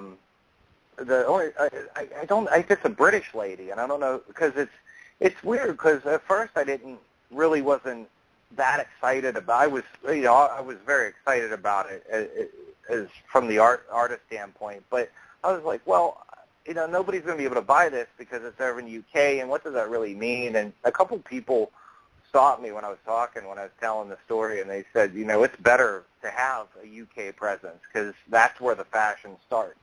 And if those people think your shit's cool, then, you know, everything starts in London and then comes over 2 years later to New York, and then blah, blah, blah. And, you know, 6 years later it gets to Pittsburgh, and they're, you know, this is kind of where this is what you want. And I became a little bit more confident about it, and once I got the magazine, I didn't recognize a lot of the stuff in it because it's from England. And is it Lucy Watson? I think I have it on my phone here. Let me see like a if girl I can sitting see. on a bikini, like she's sitting in a bikini. Yes, and she's kind of sitting with her legs to the side. Yeah, and she's sitting on, like, the headline of the magazine almost. Yeah, that's it. Yeah, I'm looking at it now. She's very smoking hot. Yeah, she's really, really hot, and it's like the May 2014 issue. Yeah, I see it. So maybe, yep, that's it. Yeah, she's got a black-white bikini on. Yeah. Yeah, Lucy something. That's Watson. That's looking good. Good, Mr. Carter. Yeah. And then mine is the holy hell. Who is this lady? I don't know, but she is. I'm happy to be associated with her. Yeah, congrats on that. Yeah, but she's no Leah. Well, if you are, I mean, maybe wow, I'm a big fan. I got to find out more about this lady. that Lucy has ever peed in the back of a car where children sit. But the spread, they were really hands-on with me with the spread. Like the guy, the kid Oliver must like my work because he was kind of into it. And he gave me the middle spot on the ad. So I'm right, there's 9 pictures on there, and I'm right in the middle. He let me edit the picture myself. So who was always the center square? Was it Jim J. Bullock? I think so. Shadow Stevens, where did he sit? I think Whoopi had it. Shadow Stevens was never the middle one, though. Yeah, he might have been bottom middle. Yeah, maybe left top. You know, yeah. Something like that. Apparently this Lucy Watson girl's in some show called Made in Chelsea. Yeah. Made in Oh, yeah? Yeah. I think I saw it advertised on something. It's like isn't it like the Hills, but for the English crowd? Yeah. But I wish the ad is somewhat towards the back. I kind of wish I would have had it in the middle a little bit, but it's with all the spring fashion stuff. So, I mean, to be included in anything that people are saying, hey, if you want to be hip, wear this shit, use this cologne, and there's Backpage Press. I'm just flattered. Yeah, and, it's pretty cool. Have you gotten any orders from England? No, Neil. Well, I don't think this has come out yet. I'm not sure if people are just picking this up or if I got an advance copy or if Neil. I told Neil that I was going to be, in that because he's ordered a couple times from me. I know he's a big Adam Rank fan, and so I said to him, hey, I'm going to be in a magazine over there. Keep your eyes open for it. So when he sent that out, I wasn't sure if he had seen it or he was just responding to what I had said to him was doing something nice. I thanked him regardless, and it was cool to have somebody represent in the business when they didn't really have to. Yeah. Well, Lucy Watson she's 23. She's a socialite, and she's the creator of Creature Jewelry. Yeah. Yeah. And the show it airs in England, but you can also see it in the United States on the Style Network. Oh, I get that. Wow. Yeah. I don't think I get that one. Yeah. Well, congratulations on that. Yeah, there's lots of good. There's a really good buzz with Backpage going on right now. Like my personal life is good, but you have all these crazy things happening in it. And but the Backpage part of my life really there's like this good feeling going on. There's something happening. Glad to hear it. And would you guys like to guess what shirt I'm wearing right now? Backpage. Go ahead, Corey. Take a guess first. I'm going with Feedsters Union. Larry? I'm going to go with Cobra. Wow. Well, which one, Larry? Green. That's right. Yeah, Larry got it. That's the first time I think you've ever gotten it right. Yeah, I'm wearing the Cousin Brandon Cobra shirt. Yeah. Nice. Yeah. Do I get anything for that, or? No, not really. Week off? So what? No. Speaking of the Cobra shirt, whatever. I never even talked to anybody about like how Brandon liked that shirt, or we never. Oh, he I loved never it, got to talk to him. Yeah. Yeah. I only sold 2 pink ones. So come on. I have $10. I felt like I bought one. You bought one. And, well, no, I sold 3. Larry bought one. Mike bought one, and Indy Sarah bought one. Well, there you go. So I got $15 Oh my God. for Mitchell. But by the way, we should say his Brandon's niece there, Amelia. She's doing much. She's out of the treatment now. She's home. She's doing better, and good. Looking up. I was wondering about her. Yeah. So all right. Well, yeah. I'm sorry. Go ahead, Corey. I said maybe I should just send her a shirt. Yeah, that'd be nice. Yeah. Yeah. And What else we go? Oh, well, Ink Master started again. Our favorite beloved Ink Yeah. Master. Mm-hmm. Have you been watching? You told me you're a little behind on it, but have you been able to watch any of them? No, I've been able to watch them. My attention's been a little bit off because of how busy everything's been. But I missed, the only one I missed was when I was in the hospital when the gay tattoo artist got kicked off, and he blamed it for being gay. And Larry, this guy gets kicked off and he goes, it's just, he was saying like it's so hard to be a gay tattoo artist, and right. And the Chris Nunez, the guy's like, this has nothing to do with you being gay. It has to do with you being able to do tattoos. Art sucking. Yeah. Yeah. I heard Sam at work was telling me today that somebody was going to fight that Chris Nunez guy on an episode or something. Kyle, the guy who was last year, and they voted him back this year, and he's terrible. And the previews for this week, they show him pushing Nunez, and they're getting into it. Yeah. Is Nunez like a big dude? No, he's just an average-sized dude. Yeah. Yeah. He's. What do you think, Mike? Do you think that he had it coming, Chris Nunez? No. This Cal guy's just nuts. And this Cal fella, he used to train MMA, right? Like he knows how to punch and stuff. So yeah, and he looks kind of tough. And this Nunez, he's got the beard this year, and he's branching into hipster territory, I would say. That's the new Milk Hotel shows. But yeah, Nunez, he's critiquing him, and he's being honest. I mean, like nothing he's saying is like, if it's true, hey, whatever. What are you going to do? Either learn from it or get the hell out of the way. And so I don't know. Well, Kyle Dunbar has a tendency to do, like, instead of doing, art is, of course, a way to express yourself and to do really what you want, but there's still parameters of it. Yeah. And he did a cherry blossom tree this week's episode, and he didn't do it the right way. He just didn't draw it the right way, and his aesthetics it sticks with a flower at the end of it. And it was bad. And it was by a vagina. Yeah, that's right. Boot. She wanted it in her crotch, Larry. So it came out of the crotch. Yeah. And I question any woman that wants to get a tattoo down there. Well, it wasn't like it was in the crotch area. Even in the area is just too much. You got legs, you got arms, backs. But what about that one girl who, I think it was the best tattoo of the week, which, it was cover-up week, Larry. They had to cover up old tattoos. And the one girl had a tattoo on her ass or something, and then they covered it up, and it was like a huge sea turtle now. Remember that one? Yeah. Like, so her whole right cheek is nothing but a sea turtle and water. It's like, what? Oh, God. It's just crazy what people get.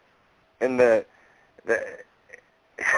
I wonder how many vagina tattoos Leah has. Oh, God. Probably like little pee droplets.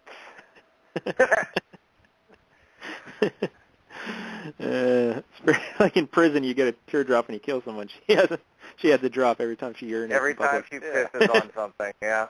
She got two that day. Yeah. The show. Did you see the X-Men episode where they did all the X-Men tattoos? Yeah, those were really screwed, man. Yeah, I can't recall any if there being any even decent ones. They're all pretty. No. Yeah. They were bad. The one guy that I don't dig his style very much, but his name is Halo. Yeah, he's got the big mohawk and whatnot. Yeah, he's probably the best one out of there, in my opinion. I think that guy named Sausage. Sausage is good. Sausage and Halo. Yeah, I think it's going to be Sausage, Halo, and Scott. They're going to be your fun. Scott.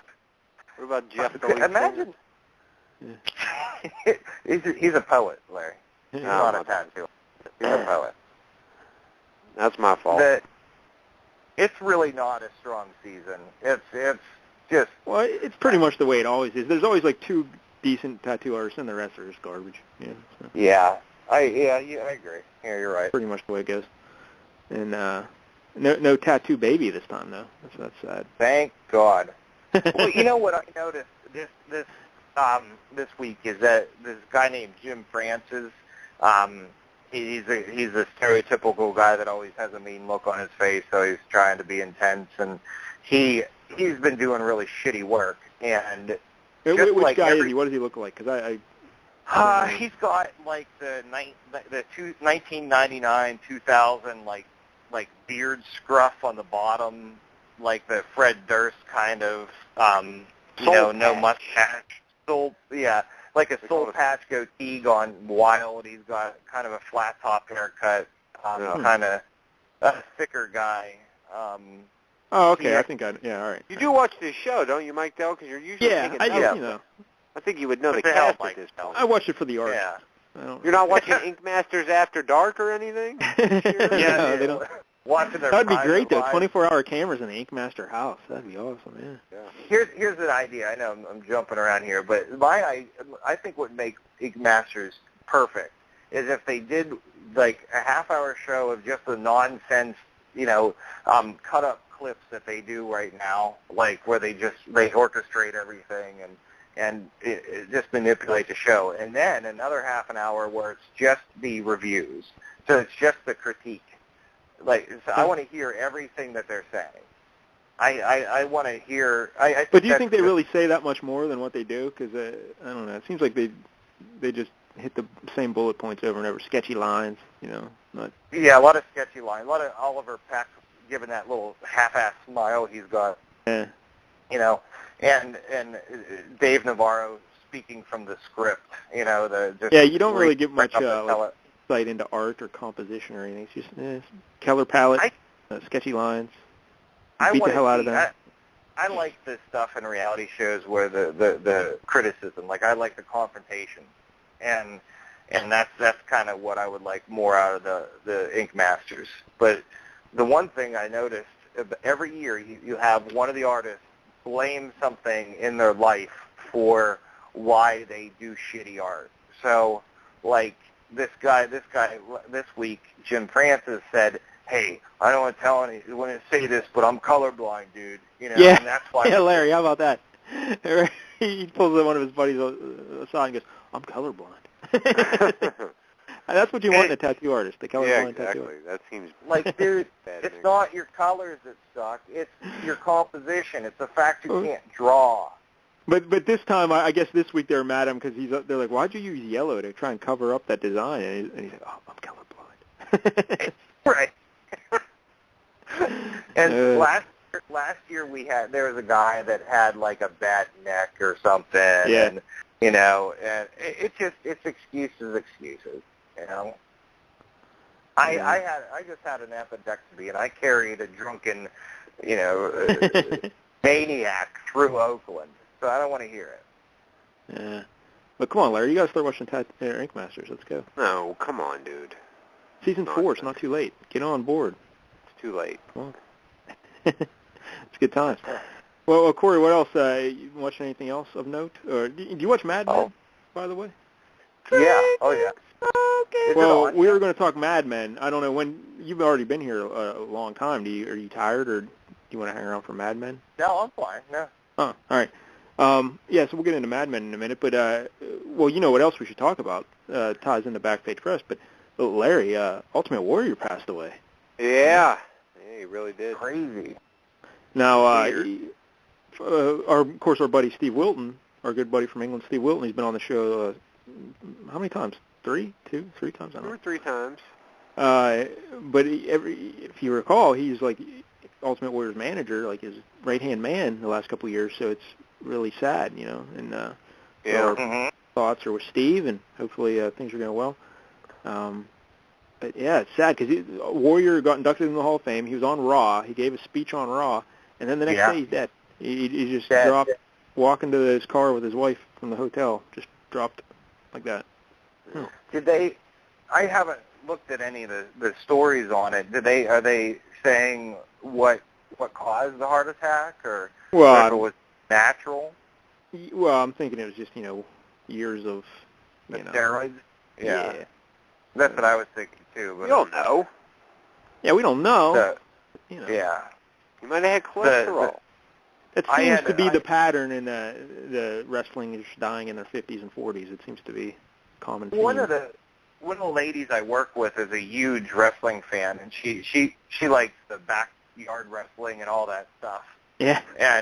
Oh yeah, she's quite the person to talk to. So I always keep her engaged and ask her questions, and so I had this one of my Ultimate Warrior shirts. I screwed up had this big red smudge on it, and so I cut it up. I cut the print out, and I put some tack on the back, and I put it on a piece of cardboard and signed it and gave it to her. And it was like the day before he died. And so the next day she came in, she's like, "You're not going to believe it." And she was all stressed out. Yeah. And I said, "What? What?" She said, "Ultimate Warrior died." and she was somehow trying to connect the two Yeah, things you caused that, it. that I gave her. You cut out his logo. And then, right. Can you believe it? And yeah, I sad said, no. story though, because he's been away from WWE for so long, and then he finally gets back in the good graces. He signed like an 8-year contract with them or something. No way. And then, boom, bad. That sucks. So, yeah. Yeah, she just said that there was Nancy Grace was talking some garbage about wrestlers dying, at around 50 and saying that they were on drugs and this and that. So yeah, he wasn't a recreational drug kind of guy. Right? He was clean living, right? Oh, that's definitely. what I thought. Yeah. I didn't know really what to make out of it. I didn't know if you guys knew anything more. Sad stuff. But so yeah, Larry, what'd you think when you saw the Warrior Monday night giving a little speech though?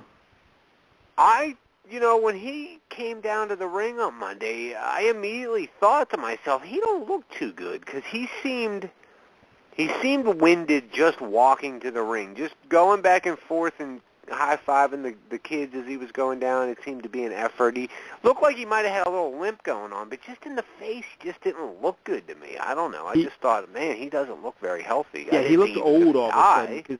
Because I had seen him, just a couple of years ago, seeing those videos Steve would put up and stuff, and he looked young and vibrant, and then he did look much, much older. So I don't know. Grandfather-ish. Yeah, I don't know. He's only 55, I think, or 54 or something like that. So, and then that speech he gave, where he's basically talking about how he'll live on after his death and everything, and next day, boom. Yeah. Weird. I watched the speech on YouTube, and it definitely was eerie, the wording of it. Yeah. Yeah. So anyway, our best to his family and to Steve, and I'm sure we'll get Steve on at some point again. But yeah, sad story. Larry, what about WrestleMania? You watched WrestleMania. Any thoughts on that?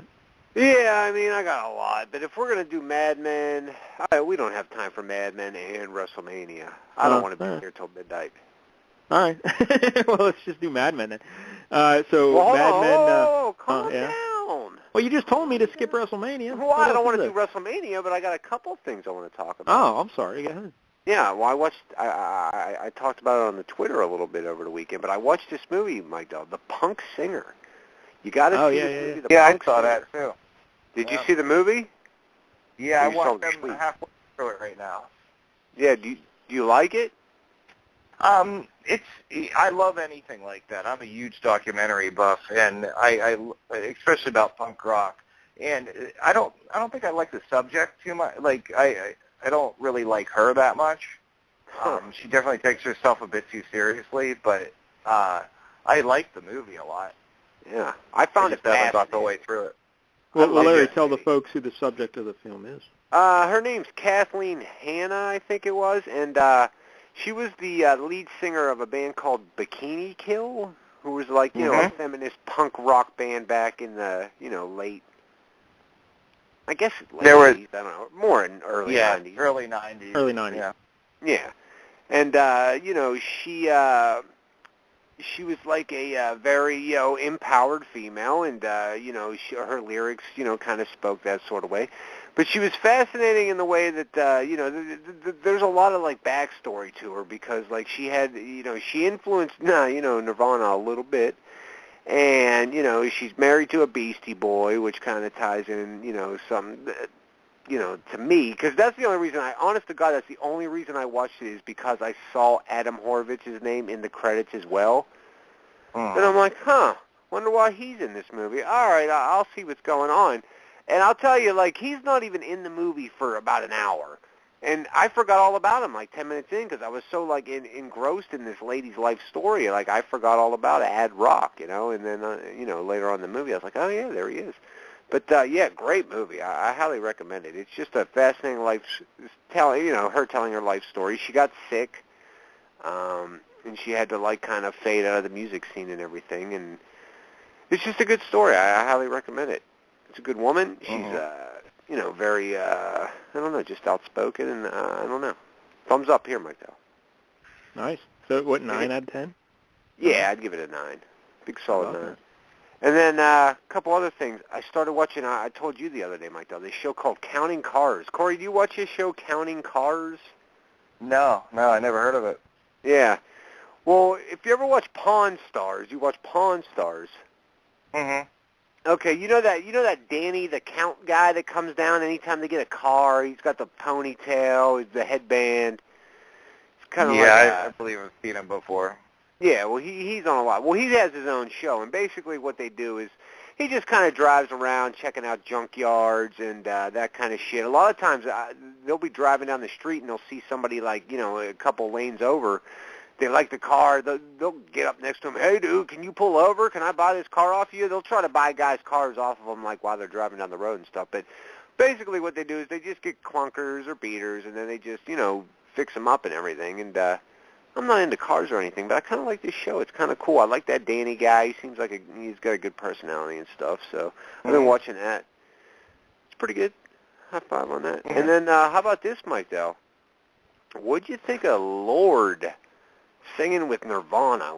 How does that make you feel? How does it feel that Joan Jett is fronting Nirvana for the Hall of Fame thing? Well, I'm fine with it. It's great. It's a celebration of Nirvana. Yeah. Lorde, dude. Lorde. Hey, what are you going to do? Lorde. Yeah.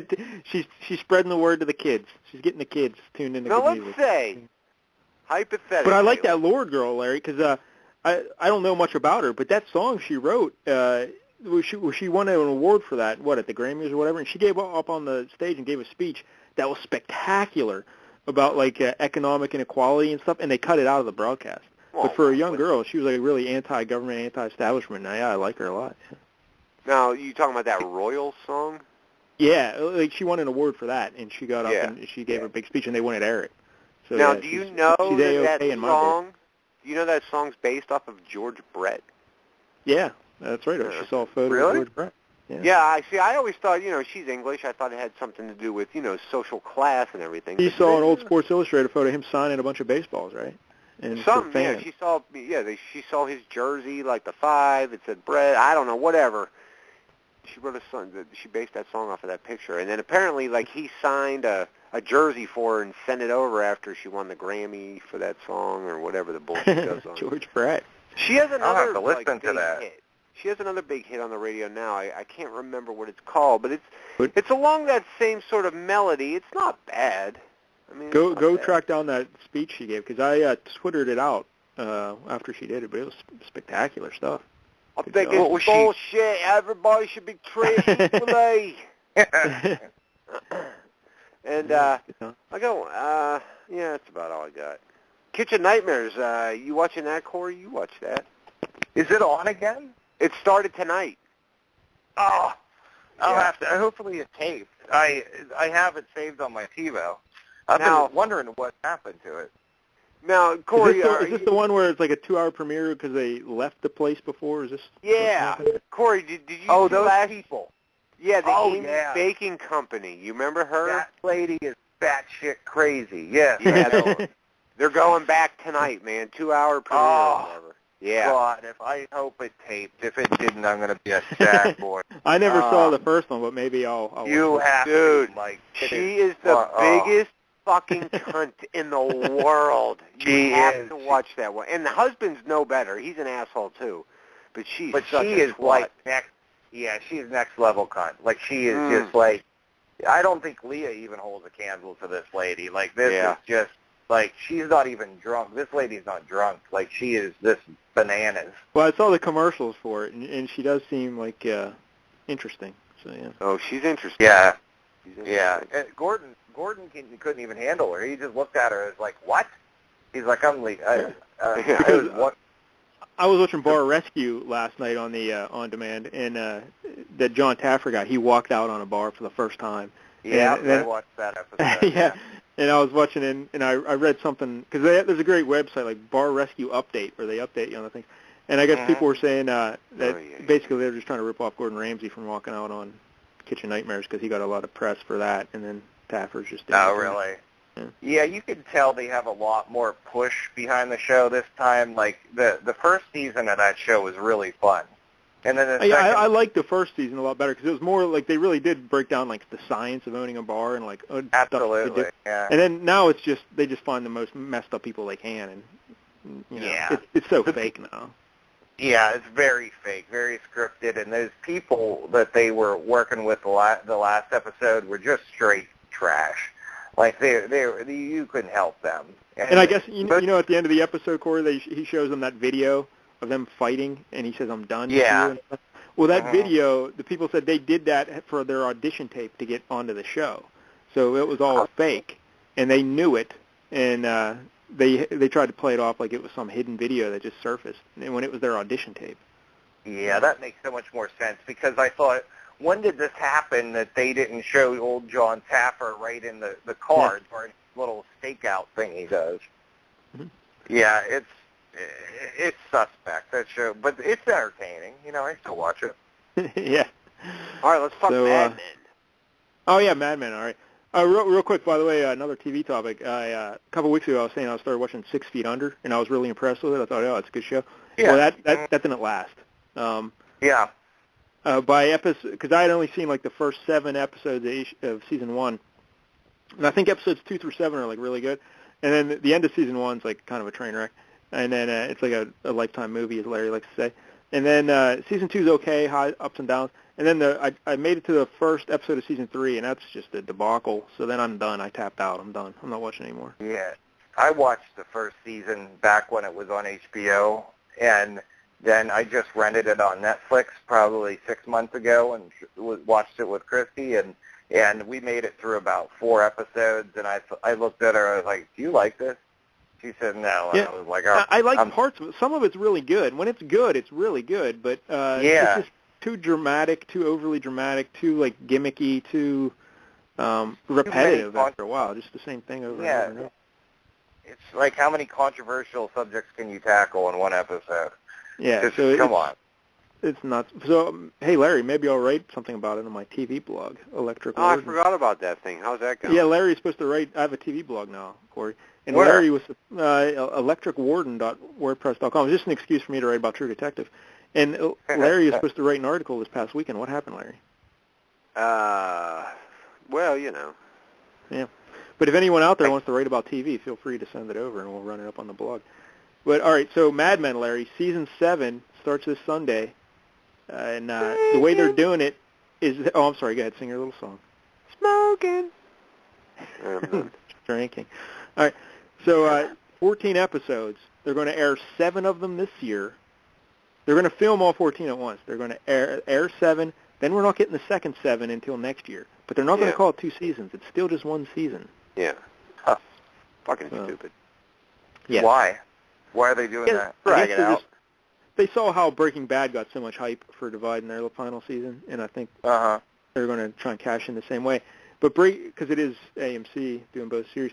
But Breaking Bad, they filmed their 2 chunks separately. They went away, then they came back and they filmed. So Mad Men, they're filming all theirs at once, which I think is the way to go.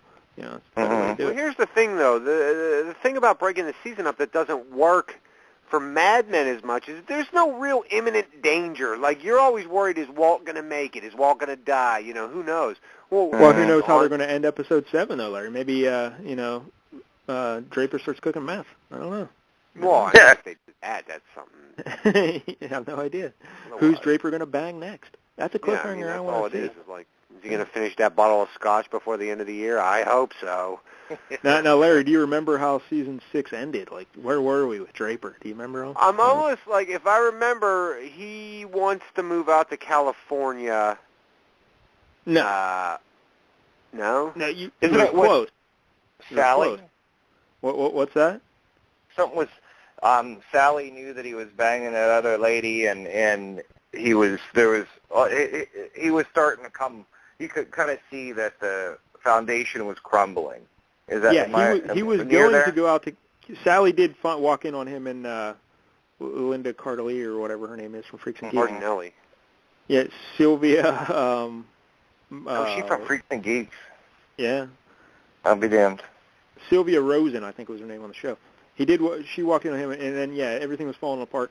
And he was going to go out to California to be with Megan in her career. And then at the last second, Larry, remember he has that breakdown kind of in the Hershey meeting with the Hershey people, and he tells them all he grew up in a whorehouse. Remember that? Oh, yeah, I do remember that. Yeah. So then Sterling and Cooper and them, they get together and say, hey, Don, why don't you take a leave of absence there, buddy? And they kick him out. And he has to get his life in order because he's been drinking, hitting the sauce too hard. So they basically told him to get lost. So Don, the last scene of the season was Don, he's going to try and reconnect with Sally and his kids, and he takes them to the house he grew up at. And that was the last shot. That's right. Yeah. I don't remember that. That's good. I remember I remember them telling him to take a leave. I don't remember anything about the house. And maybe I do. He takes them to the whorehouse, you're saying. That's exactly right. Mm-hmm. Yeah, the whore, where he grew up. Okay. Yeah, but we don't know if Megan, now, are they breaking up? Is she going to go have her career in L.A.? And also Peggy now is kind of taking over Dawn's spot. She's evolved into Dawn. And Pete Campbell is going to go out west. He's going to go to California with that other partner. Who's that other guy? What's that guy's name? Ted? Is it Ted? Ted, yeah. And aren't they doing a Chevy account, or they're doing a big car account, right? Something. Or is it Sunkist or some sort of? I think Sunkist was out in California. Yeah. Yeah. And then But they are doing a car thing, right? Yeah, there was something with a car. I mean, it's been a year. Yeah. Yeah, it's hard to remember, but now that you said that, the whole thing with when they told him to take a leave, because that last season started off very slowly, if I remember.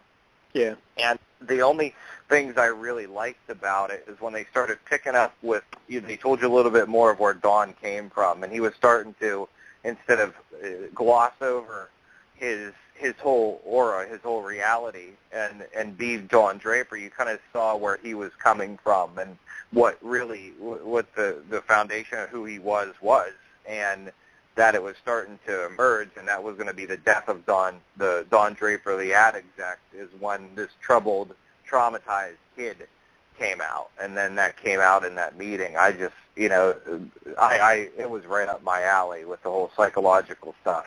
I thought it was great. Yeah, Dick Whitman. He's becoming Dick Whitman. Dick Whitman, yes. But the problem I have with, I like you're saying I always learn about his past, but the one thing I always hated is the young Don Draper episode, or the young Dick Whitman episodes. I hate the flashback scenes. They're always kind of corny to me. I don't know. Yeah. They are him. I like just knowing about, because he's such, there's something about Don Draper where guys, as a guy, you're like, how the fuck can you be that cool? And, how Don Draper, and I love how they're going back and just showing you that, everybody has this messed up past. Anybody who you think is, has no flaws has the deepest flaws, and it doesn't apply to everybody, but when you're engrossed in a TV show like that, it's great to see that. See a main character that's just fucked up. And they basically have to do it via flashback to do it, but I don't know, something about the flashbacks. Larry, you're not a fan either, right?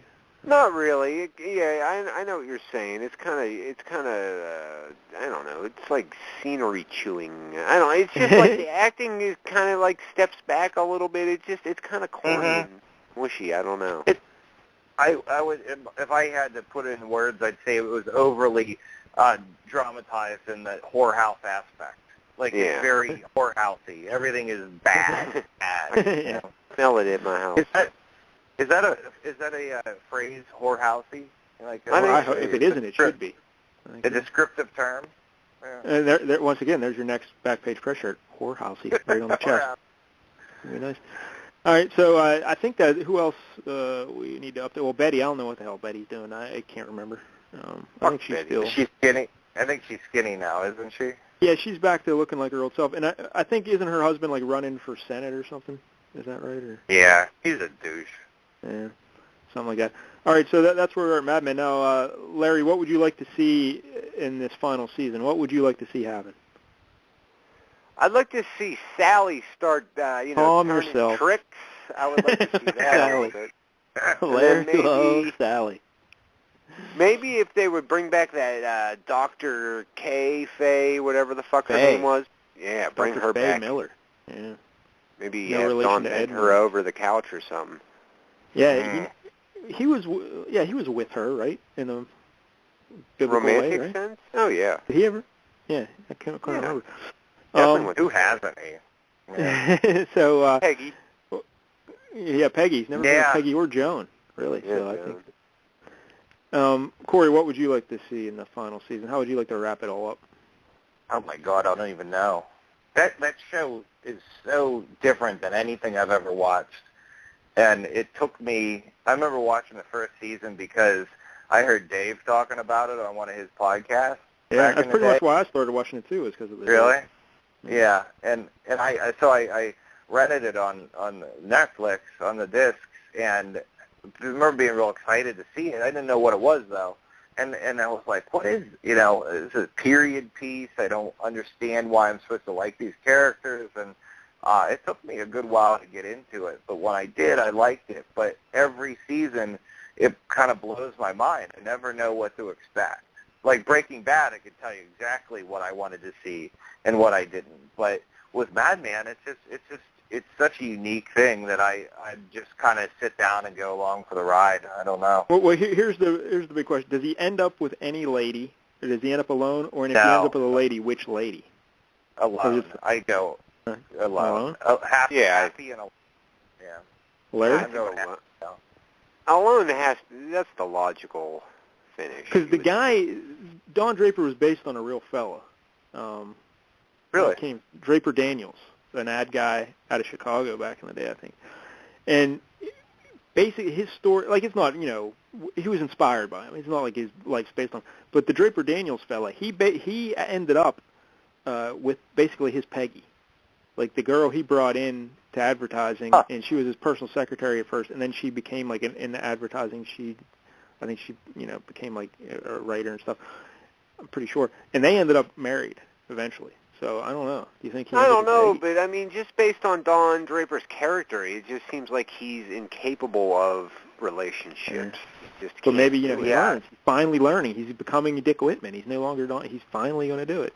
I hear you, but the thing is he was with Megan for so long, and then you thought, oh, okay, he's changed. But then no, he starts cheating on her too. So then, if he ends up with Peggy at the end of the season, then you're going to think, well, probably 2 years from now he's out banging out somebody else anyway. But I think he had his moment though. He had his awakening, right? Why? I don't know if anybody that removed from being able to have a functional relationship can just start having one.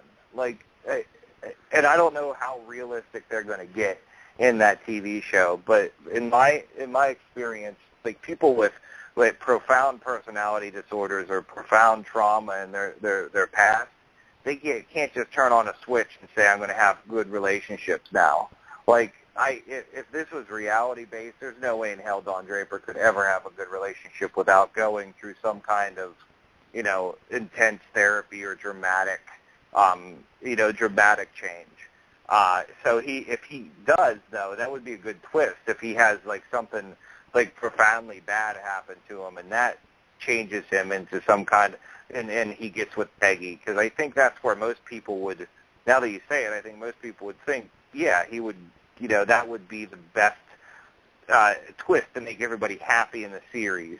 Okay, that makes sense. But I think he's probably going to end up alone as well. Or probably maybe the show ends with him dying. I don't know, in a heart attack or something. I can't imagine that. I don't want to see Don Draper in a happy ending. I don't want to see. I'm sick of those kind of stories. I love that Walt died at the end of Breaking Bad. I wanted to see that, and I don't think Don Draper, does he deserve to have a happy ending? He's the coolest womanizer in the world, but he's still he's not a great dude. He's not a great father, not a great husband. He deserves to kind of be alone and drinking scotch and be in Hawaii somewhere. Yeah, I can see that. All right, well, in honor of Mad Men coming back, I put together the top 11 Don Draper broads of all the ladies he's had. We're going to count them down. Now, I think I saw an infographic about this that someone made, and I think he's been with 16 ladies on the show. Yeah, that's what Wow. it is. Yeah. 6 years. And apparently he's had sex in every first episode of every season, so get ready. He's gonna be banging someone out in episode 1. And incredibly, he's never had sex with anyone in episode 7 or 12 of any season, which is odd. Who's keeping track of that kind of shit? I don't know, Yeah. but someone did, and it's very interesting to look at. Like And a he was Monday actually Night faithful Football. to Megan the entire season 5. He was faithful to her, Huh. which I didn't even realize. All right, so top 11 Don Draper broads, and these are the numbers broads all highlighted. go Oh. to Oh yeah.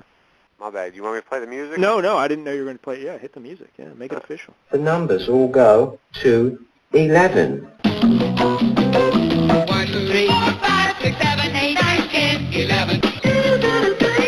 LCS Hockey's top 11. 11! And I should mention we got this idea because Cousin Brandon sent us an article today. Some place was ranking the top of all the ladies that he's been with, and their list was terrible. It was a disgrace. I don't know what the hell they were doing.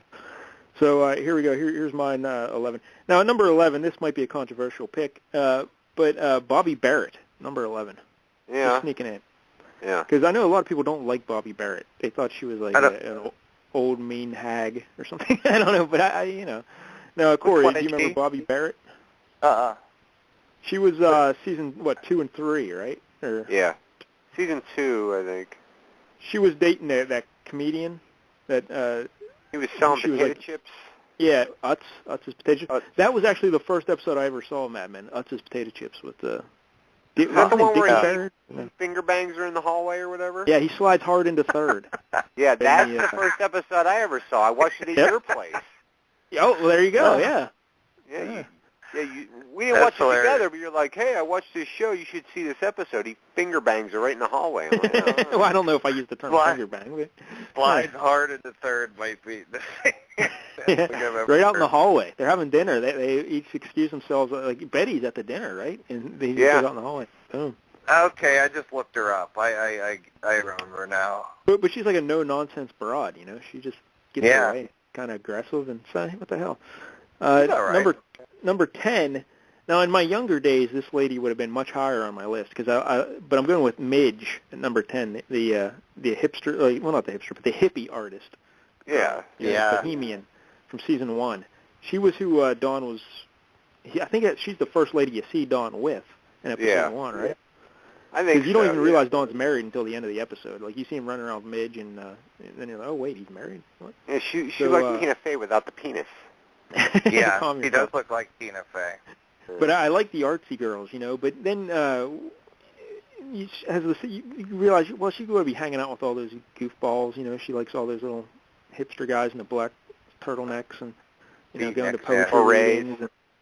And then she gets in trouble with the drugs, and she hits up Dawn for drug money later and in the later season and stuff. Say, oh, come on, So yeah, I don't need any of that. But This sounds like that was 1960s Leah. Yes, it well, does. I don't know if she's quite that. 1960s Leah. She seems a little more ladylike, but what can you do? All right, number what? 9. I got Betty at 9. Oh. Wow. Yeah, because Betty, physically spectacular, but kind of all oatmeal north of the eyebrows, right? I don't know if you want any part of Betty, do you? Her personality is so in the toilet, but she is one of the most beautiful women in the. I mean, she just has a classic beauty to her. I don't know how you list. Is your list on personality or looks? Yeah, the character, like who I would want to date of all dogs. Yeah, on that one, yeah, I could see her at 9, but if we're just she talking really physical is. beauty, she's spectacular, January Jones. Yeah, The but she sucks as a person. yeah, Larry, I know you're a big Betty fan, Larry, right? I hate Betty with everything. If nothing else, I hope Betty dies and dies tragically. So I take it you want to have Betty on your top 11 list. No, Betty would not make my list. And in addition What to about- that, Huh? what? I was going to say, what about Fat Betty? Would Fat Betty make your list? No, no Betty. Huh. No Betty at all. And not Okay. January Jones. January Jones wouldn't make any kind of list of mine either. I fucking hate Who would that you lady. take, if you merged two worlds, who would you take, Betty or Skylar Skylar the from Sass? Breaking Bad? Oh, Skylar the Sass. Not Skylar Larry would the take Sass. Skylar the Sass. Who's Skylar? Yeah. Walt's I've wife never- from Breaking Bad.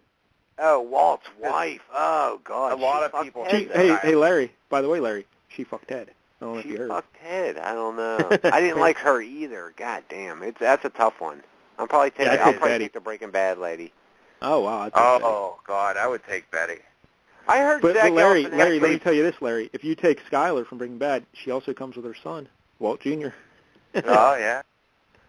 I heard Zach Galifianakis tell a story about Betty Draper one time, and it's like ever since then, like it'll never just get out of my head. So it's like fuck. Well, what do right. you mean? Like a January Jones, you mean? Like a, Yeah, there was a story that he told. I don't remember where he told it. He was on a talk show somewhere. And you can't share it? No, I'd love to I'll hear share that. it. Yeah.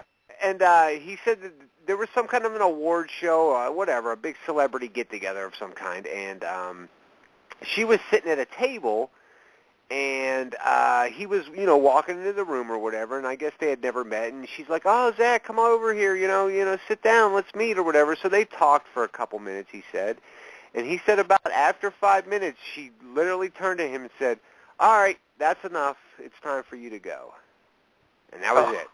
That was it. Made him leave. Just get up and go. And I thought, what a bitch.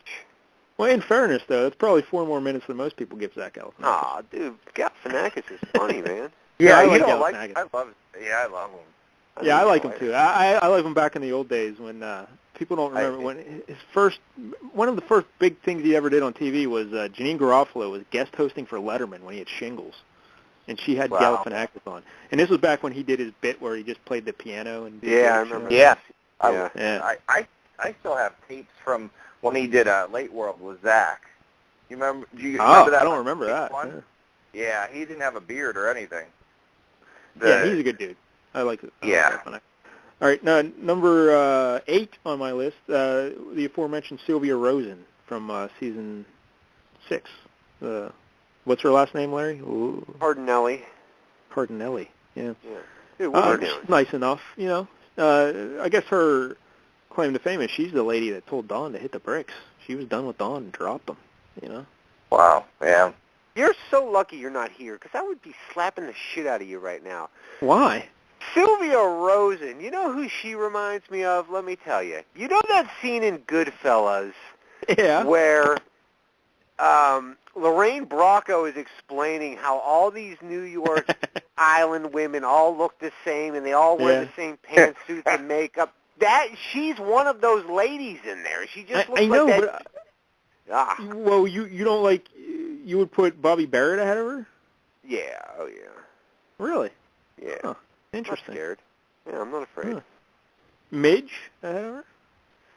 I don't know if Midge. I got to be honest with you. When I was looking at this list, I wasn't overly impressed. Yeah, it's top heavy. The ones at the top are great, but then you get down like in this area, it's still not that great. Yeah, he's definitely slumming. But I like her. I think she's a nice lady. All right. Yeah. Okay, yeah. I think you could have a relationship with her, right? I mean, she seems reasonable. I don't know. She just seems like she's 60. Well, I'm like 80, so it works out. That's true. Number 7. Now, this lady, you may not recognize the name, Andrea Rhodes. She's the lady in the elevator season, I guess it was 6 or whatever. She gets in the elevator with Dawn and Megan, and she doesn't know they're married, and she used to date Dawn, and she starts hitting on him again, and he's like, oh, I'd like you to meet my wife, Megan. And then he has a fever dream about her, that they have sex, and then he kills her. Remember that? Yeah. I don't remember this episode when I was reading this. I don't even remember any of this. Because the lady who played her, her name's, I can't pronounce, Madchen, M-A-D-C-H-E-N, Madchen Amick, A-M-I-C. Did you ever hear her? No. No. She's very good-looking lady. So, yeah, she's very good looking. So, yeah, that'd be a good one there, Andrea Rhodes. Number 6. Now, I just have a first name on this lady. Her name was Alice. But she was the brunette that Dawn partied with after winning the Clio, and she came up to him in the bar, and I believe she won a Clio for like doing some commercial. She wrote a jingle about the Star Spangled Banner, and she hummed it while how should we put this? Humming him. And, yes. And then he went home with her, and then when he woke up, he was with a different lady. That was the weekend he got so drunk he didn't even remember picking up a different lady, a waitress.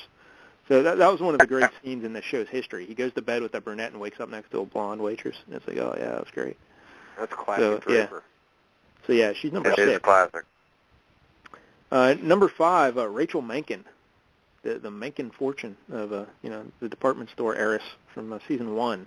That's basically when she was on. Yeah. She came on later seasons too, like guest spots, right? She did like little cameos. Yeah, she did pop back up once or twice, I believe. But I know Cousin Brandon likes her the best, I think, of all of them. But Larry, Rachel Menken, she was on Your Sons of Anarchy, right? Yeah. Till she took a fork to the head, Mike Dell, at the end of the season. Who was she on Sons of Anarchy? Jax's wife. Oh, her. Yeah. I didn't realize that she was in Mad Men, too. Yeah. Now, I'll be honest with you. Back when Mad Men aired, I thought, oh, yeah, she's foxy. I like this lady. But after I see her on Sons of Anarchy, I like her less now. Yeah, was the last season, I don't know. You said she took a fork in the head? Yeah, Peg Bundy killed her at the end of that's what happened at the season finale this year. Peg Bundy killed her in the kitchen. She had the fork right into the skull. It was pretty nasty. That's crazy. I haven't seen this latest season yet, but every time it comes out on Netflix, I'll watch it. It was really good. Not this season that you're talking about, but the season before that, she lost some sex appeal somehow. I don't know if it was the way they did the character or it was just the actress, but I agree with you. Like, I thought she was pretty hot, and then as she got more into the biker babe kind of role and not the doctor anymore, I started to not like her as much. Yeah. No. Yeah. Anyway. But has Rachel Menken? She's loaded. She's got a lot of cash. Yeah. So she's got power. She's got. That always makes them hotter. And number 4, we mentioned her earlier, Dr. Faye Miller. Yeah. Of all the ladies that he's been with, she would probably have been the best one for him to do, have a relationship with. But he's incapable of having a relationship with a smart, strong woman like that, right? I mean. Yeah, no, that would be his worst nightmare. Yeah. She'd been number 1 on my list. Yeah, she is smoking. I'm looking. Yeah, I like her. I love her in Beer League too. I don't know if I love that movie. I don't know. If I have that movie.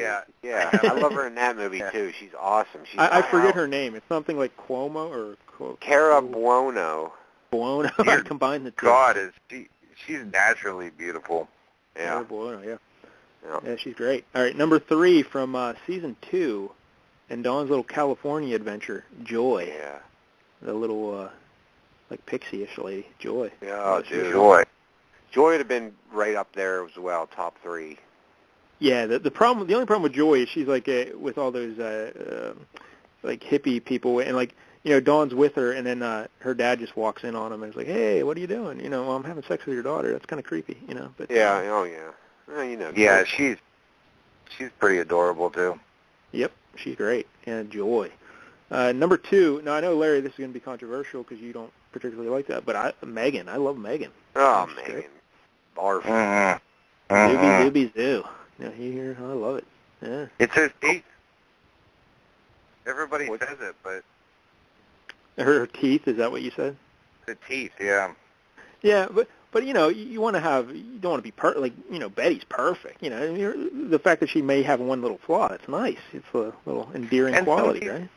Some people might not bother them, but there's something about I always thought she was real pretty when she was a secretary, and then they had that one scene that one episode where she just they gave her more camera time. I was like, there's something off about that woman. I couldn't place it. I like her a lot. Yeah, it's my kind of lady. So, but Larry, no, you don't like the Megan. I don't. It's something. The face doesn't work for me. It just doesn't.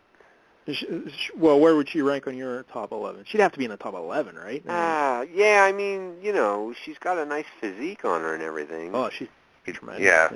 And also, from a character, she's great because also not only is she model hot, but she also has she speaks French. Her mom's French. Her mom's hot. Really, I should put her mom on the list if Dawn ever banged her mom. And then she also likes to clean the house in just her bra and panties, walking around the house. That was always great. Remember that scene? That was nice. I do remember. She was doing that. She was angry cleaning. She was very upset. Right. And of course the aforementioned Zooby Zooby Zoo. That was terrible, awful, brutal, spectacular. During that cleaning scene where she was doing the angry cleaning, I think that Draper did her right after that. He put it to on her. The floor. Yeah, he's like, you're going to clean the house, and I'm going to do you, lady. That's what he said to her.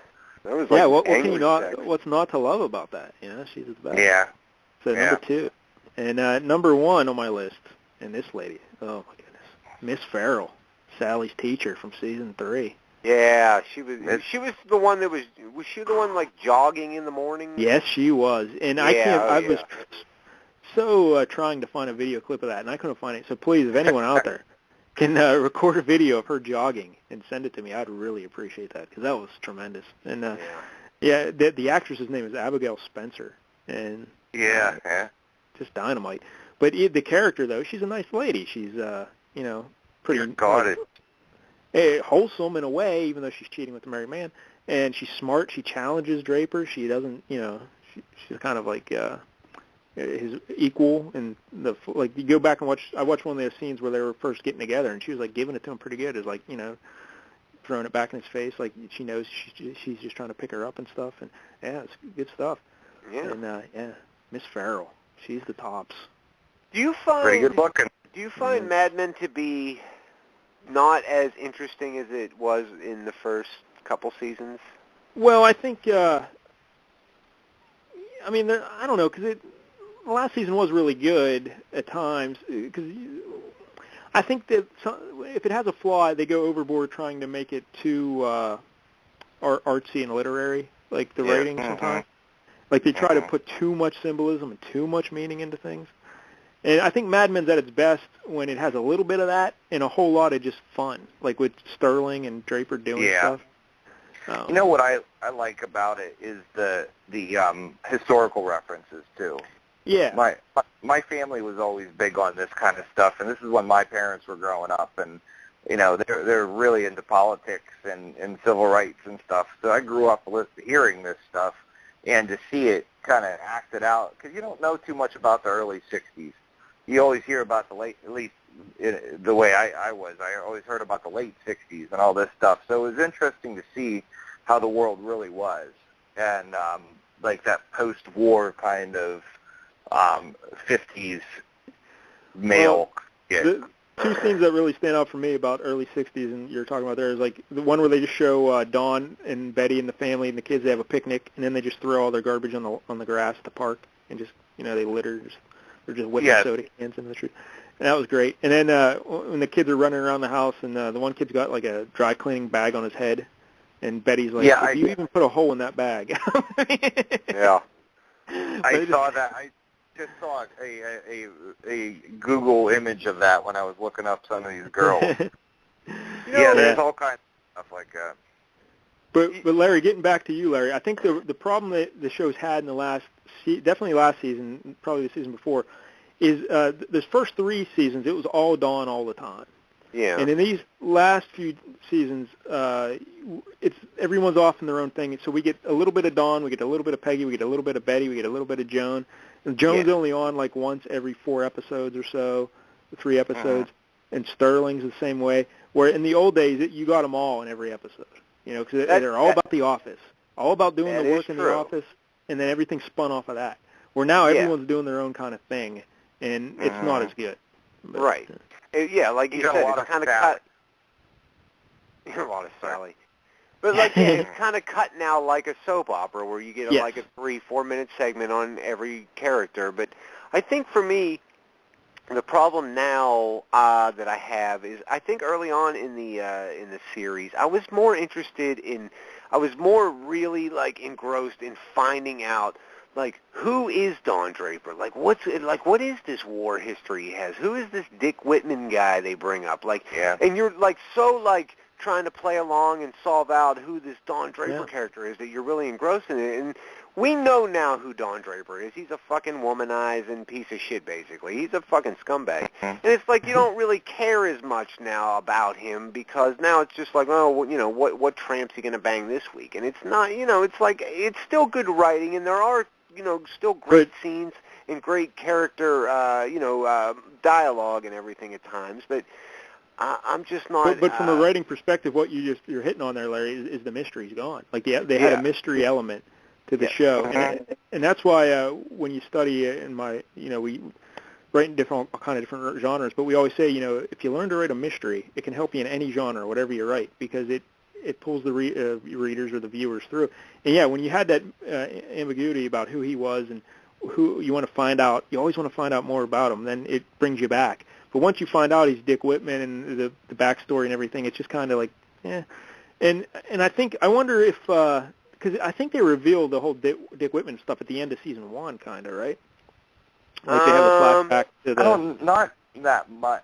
They definitely do. They might have let you in a little bit, but there was still the whole fear of everybody else finding out. Now, that's going to go away till the divorce and what of was Betty, gonna, right? Yeah. But I agree with both of what you guys said 100%, and I think, me personally, I lost even though I knew Don or Dick was kind of a scumbag, I didn't know how much of a scumbag he was until this last season, and it wore on me a little bit. Like, I like anti-heroes, I always have, but there's something about, I think Don the problem Draper is that I can't relate with. I think that what the problem is because we've seen him make the same mistake over and over and over. And, like, really, at the end of season 2, he has that baptism in the ocean, the Pacific, and you're like, oh, it's going to be a new Dawn. And then I was really upset when season 3 opened, and now he's just the same guy doing it. I don't think they played that out long enough. They should have made him. We didn't get any redeemed Draper at all. He just was same Dawn, so that totally invalidated the whole baptism in the Pacific, you know. I think the same thing is happening again. Like, he's good for, and a lot of that rings true to life because that's what people do. We make the same mistakes over and over. Flat circle, Larry. It's a flat circle. Yeah. But at the same time, when you're watching a show, you'd like to see, you get the sense like, hey, I've seen this already, you know. So, Yeah. I don't know. But it's still a great show. You know, probably really my favorite show on TV, I would say. I say now that Breaking Bad's off, it's my favorite show, but some people think that this is, you know, just comparing these two shows because they're on AMC and they're just cultural phenomenons right now. There's some people that really like the drama part and like you said, the artistic expression part, the writing and the symbolism and stuff like that, and then there's some people that like the suspense of a Breaking Bad, and I'm more on the Breaking Bad side. But you know, there's something about Mad Men that I think will be looked at for years past this. You know, this is one of those shows that will go down in history as one of the best ones, and you know, the character development in it is wonderful, and just. And sometimes they have you and sometimes they don't, but you're always interested to see what these new people are going to do. And, you know, even how, like, you're listing how hot the girls are that Don Draper has bagged. You know, that's part of the thrill, too, is seeing how hot people are, you know. Just like to see girls dressed up like this, too, is something that none of us have ever seen, or just see how men dominated the world back then. It's kind of like intoxicating. You're like, man, I wish I was, you know, I wish I was a man in his 60s. Nobody would fuck with me. People would still. Yeah. I'm gonna say for sure that Roger Sterling dies this season. I would think. I thought he was going to die last season, actually. Bert Cooper, he'll probably die. How about my favorite season is when I'm not sure which one it was, but it was when the guy hung himself. Yeah, Price. The Price hung himself. That season was, I just remember that being packed with shit that I liked. Yeah, that was season 5. That was really good. Yeah, I can't remember what else was going on that season, but I do recall that season being really good. Yeah. Oh, I just found a picture of Megan doing the mad cleaning with her black. She is spectacular. She's a naughty girl. So, sliding hard on third on her. Well, Larry, anything else Mad Men you got? No, not too much. Huh? Nothing. I wouldn't say I'm overly excited. Really? No. I'm excited about Gordon Ramsay, though. Yeah. Would you be more excited if they were doing a season straight through without the year-long break in between? No, I don't think that would make a difference. Yeah. Like, I'm still gonna watch, but I might even like string together 3 or 4 episodes before I start. Who knows? Yeah. Just let it build up a little bit. Corey, you don't watch Game of Thrones, do you? No. I know it's really popular though. Yeah, it just started up this past weekend again. It was all right. I had to get rid of HBO. Money crunches, and I missed True Detective and all that stuff. So I'm really excited to catch up with all this Well, here's what you do. Just watch the first 5 episodes of True Detective. Really? Yeah, then stop. And it'll be the greatest TV show you've ever seen. Everybody's saying how awesome it is, so I can't wait to. I can't get it on DVD right now, so they're gonna have to wait. And what else? Oh, Veep started. Julia Louis-Dreyfus. Yep. Still very funny. I think that's the funniest show. That's a great show. Yeah. Mm-hmm. Matt Walsh. Oh, and then Larry, awesome. Silicon Valley started a new show. It's on the same night. It's like Game of Thrones, Veep, and then Silicon Valley. It's a half-hour deal. Mike Judge is the creator of Beavis and Butthead fame, and King of the Hill. King of the Hill. What's that? And it's like out in California, and the old it's centered around a group of designers at like a Google type place or a Yahoo type place, like a little computer community of little corporate drones, I guess, going along trying to design things. And here this one nerdy little guy comes up with this algorithm that can be really popular and financially beneficial to everyone in the world. So these two people are trying to, competing forces are trying to get him to sign with them and stuff in it. But it's pretty funny. There's some legitimately funny lines in it. So I'm going to stick with it. Anybody famous in it? I was trying to think. Nothing that's popping up. Well, the one kid from Party Down is in it, but you don't know him. Yeah, like Party Down. No, not Adam Scott, but the guy, I can't even remember his name now. Shane Lynch? No, he's the Corey, you'll know. He's the glasses. He was the one to be the sci-fi writer. On what show? Party Down. Party sci-fi. I can't remember his name. I'm sure I know because I know all those comedian guys on there, and I haven't. I saw that show over a year ago though. But I watched it the whole way. It was on. I did that one where you watch all 8 episodes of the season in one day because you got nothing better to do. He's just the supporting character. He's not the main guy or anything. But he's about the only one I recognize, I think. But, what station is this Silicon Valley on? HBO. It's right after Veep. HBO. Yeah, Fuck, I can't get it. Yeah, but it looks promising. I laughed a few times. So. Yeah, I'll have to check it out. I got the HBO. And what else? Justified. I watched the season finale of Justified the other night. That was good. Now, Corey, did you ever watch Justified? Yeah, I watched 2 seasons of it, and then I just fell off from it. You recommend it?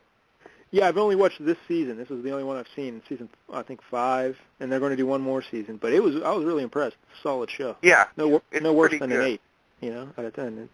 And Michael Rappaport. Yeah, Michael. I know Larry keeps making fun of Michael Rappaport, but he plays Daryl Crow. Michael Rappaport's in it? He plays Daryl Crow. God, I haven't seen him forever. But he's really good in it. And that's not something you usually hear. Is Michael? That's what Larry keeps telling me. He's like, well, Michael, but I'm telling you, you got to see him as Daryl Crow. He's great. Oh, all right, I'll watch it. Okay, well, he is he does a good job pretending he's a white guy. Or a white guy from Brooklyn or something. I mean, it's just that. But I think that's pretty much all I've been watching lately. So yeah, Mad Men. I guess we're out. We went 2.5 hours. Yeah, good job. I'm so Holy tired. crap. And you're fresh out of surgery, and you just went 2.5 hours.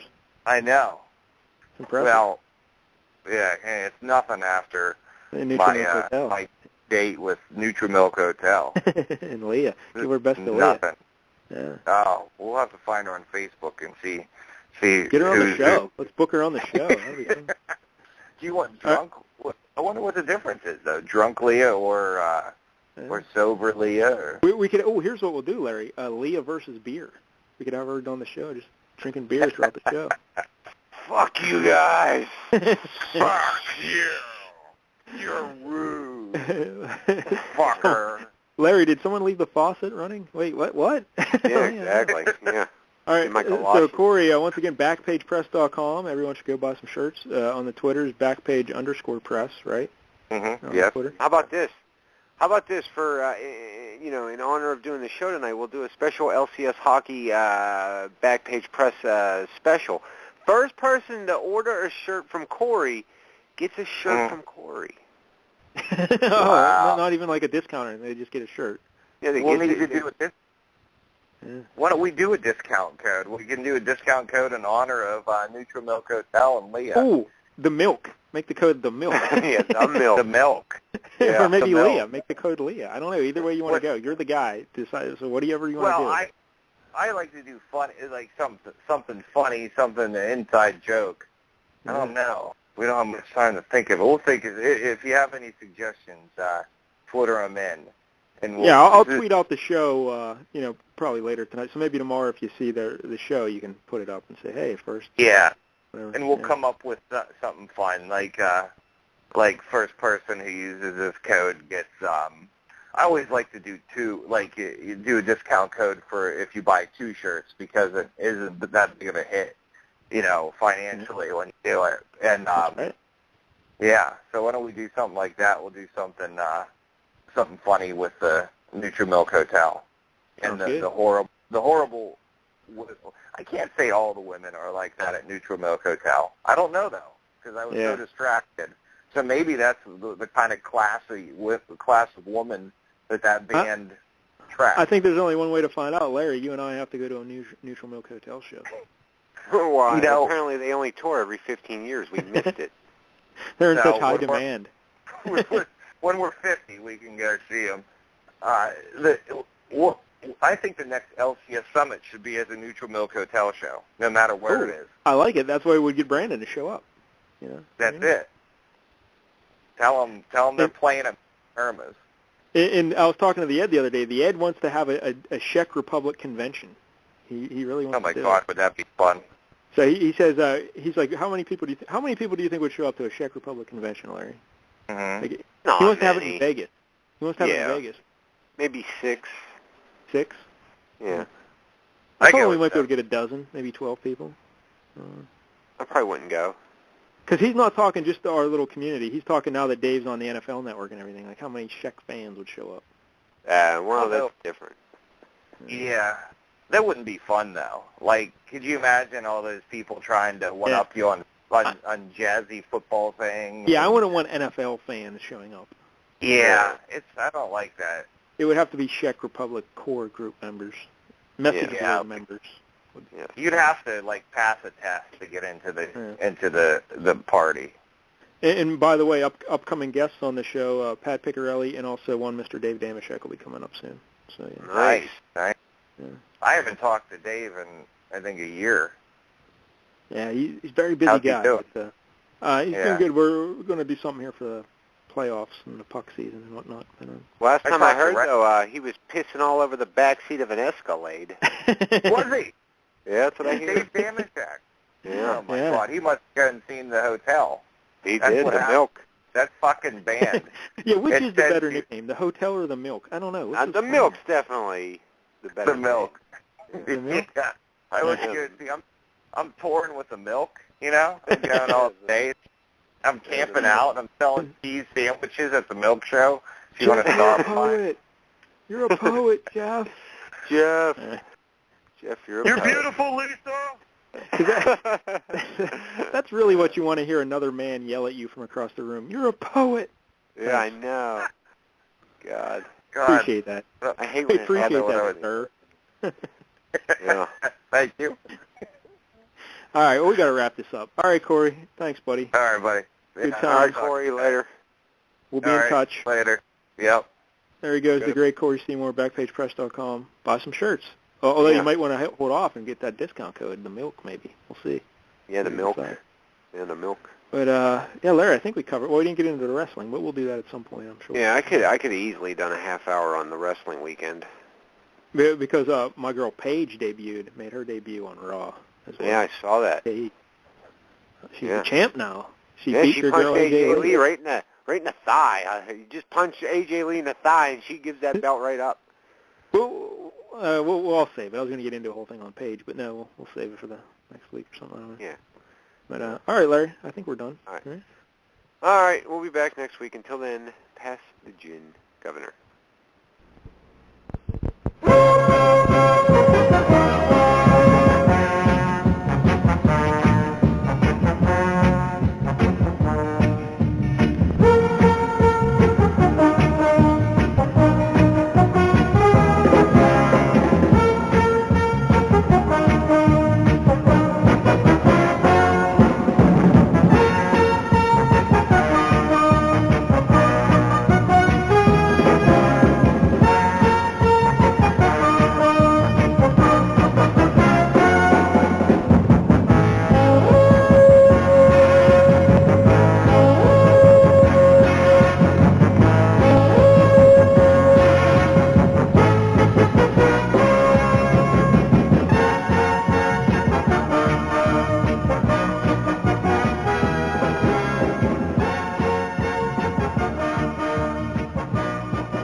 N-E-S-T-L-E-S, Nestle's makes the very best. Sorry. Thank you very much.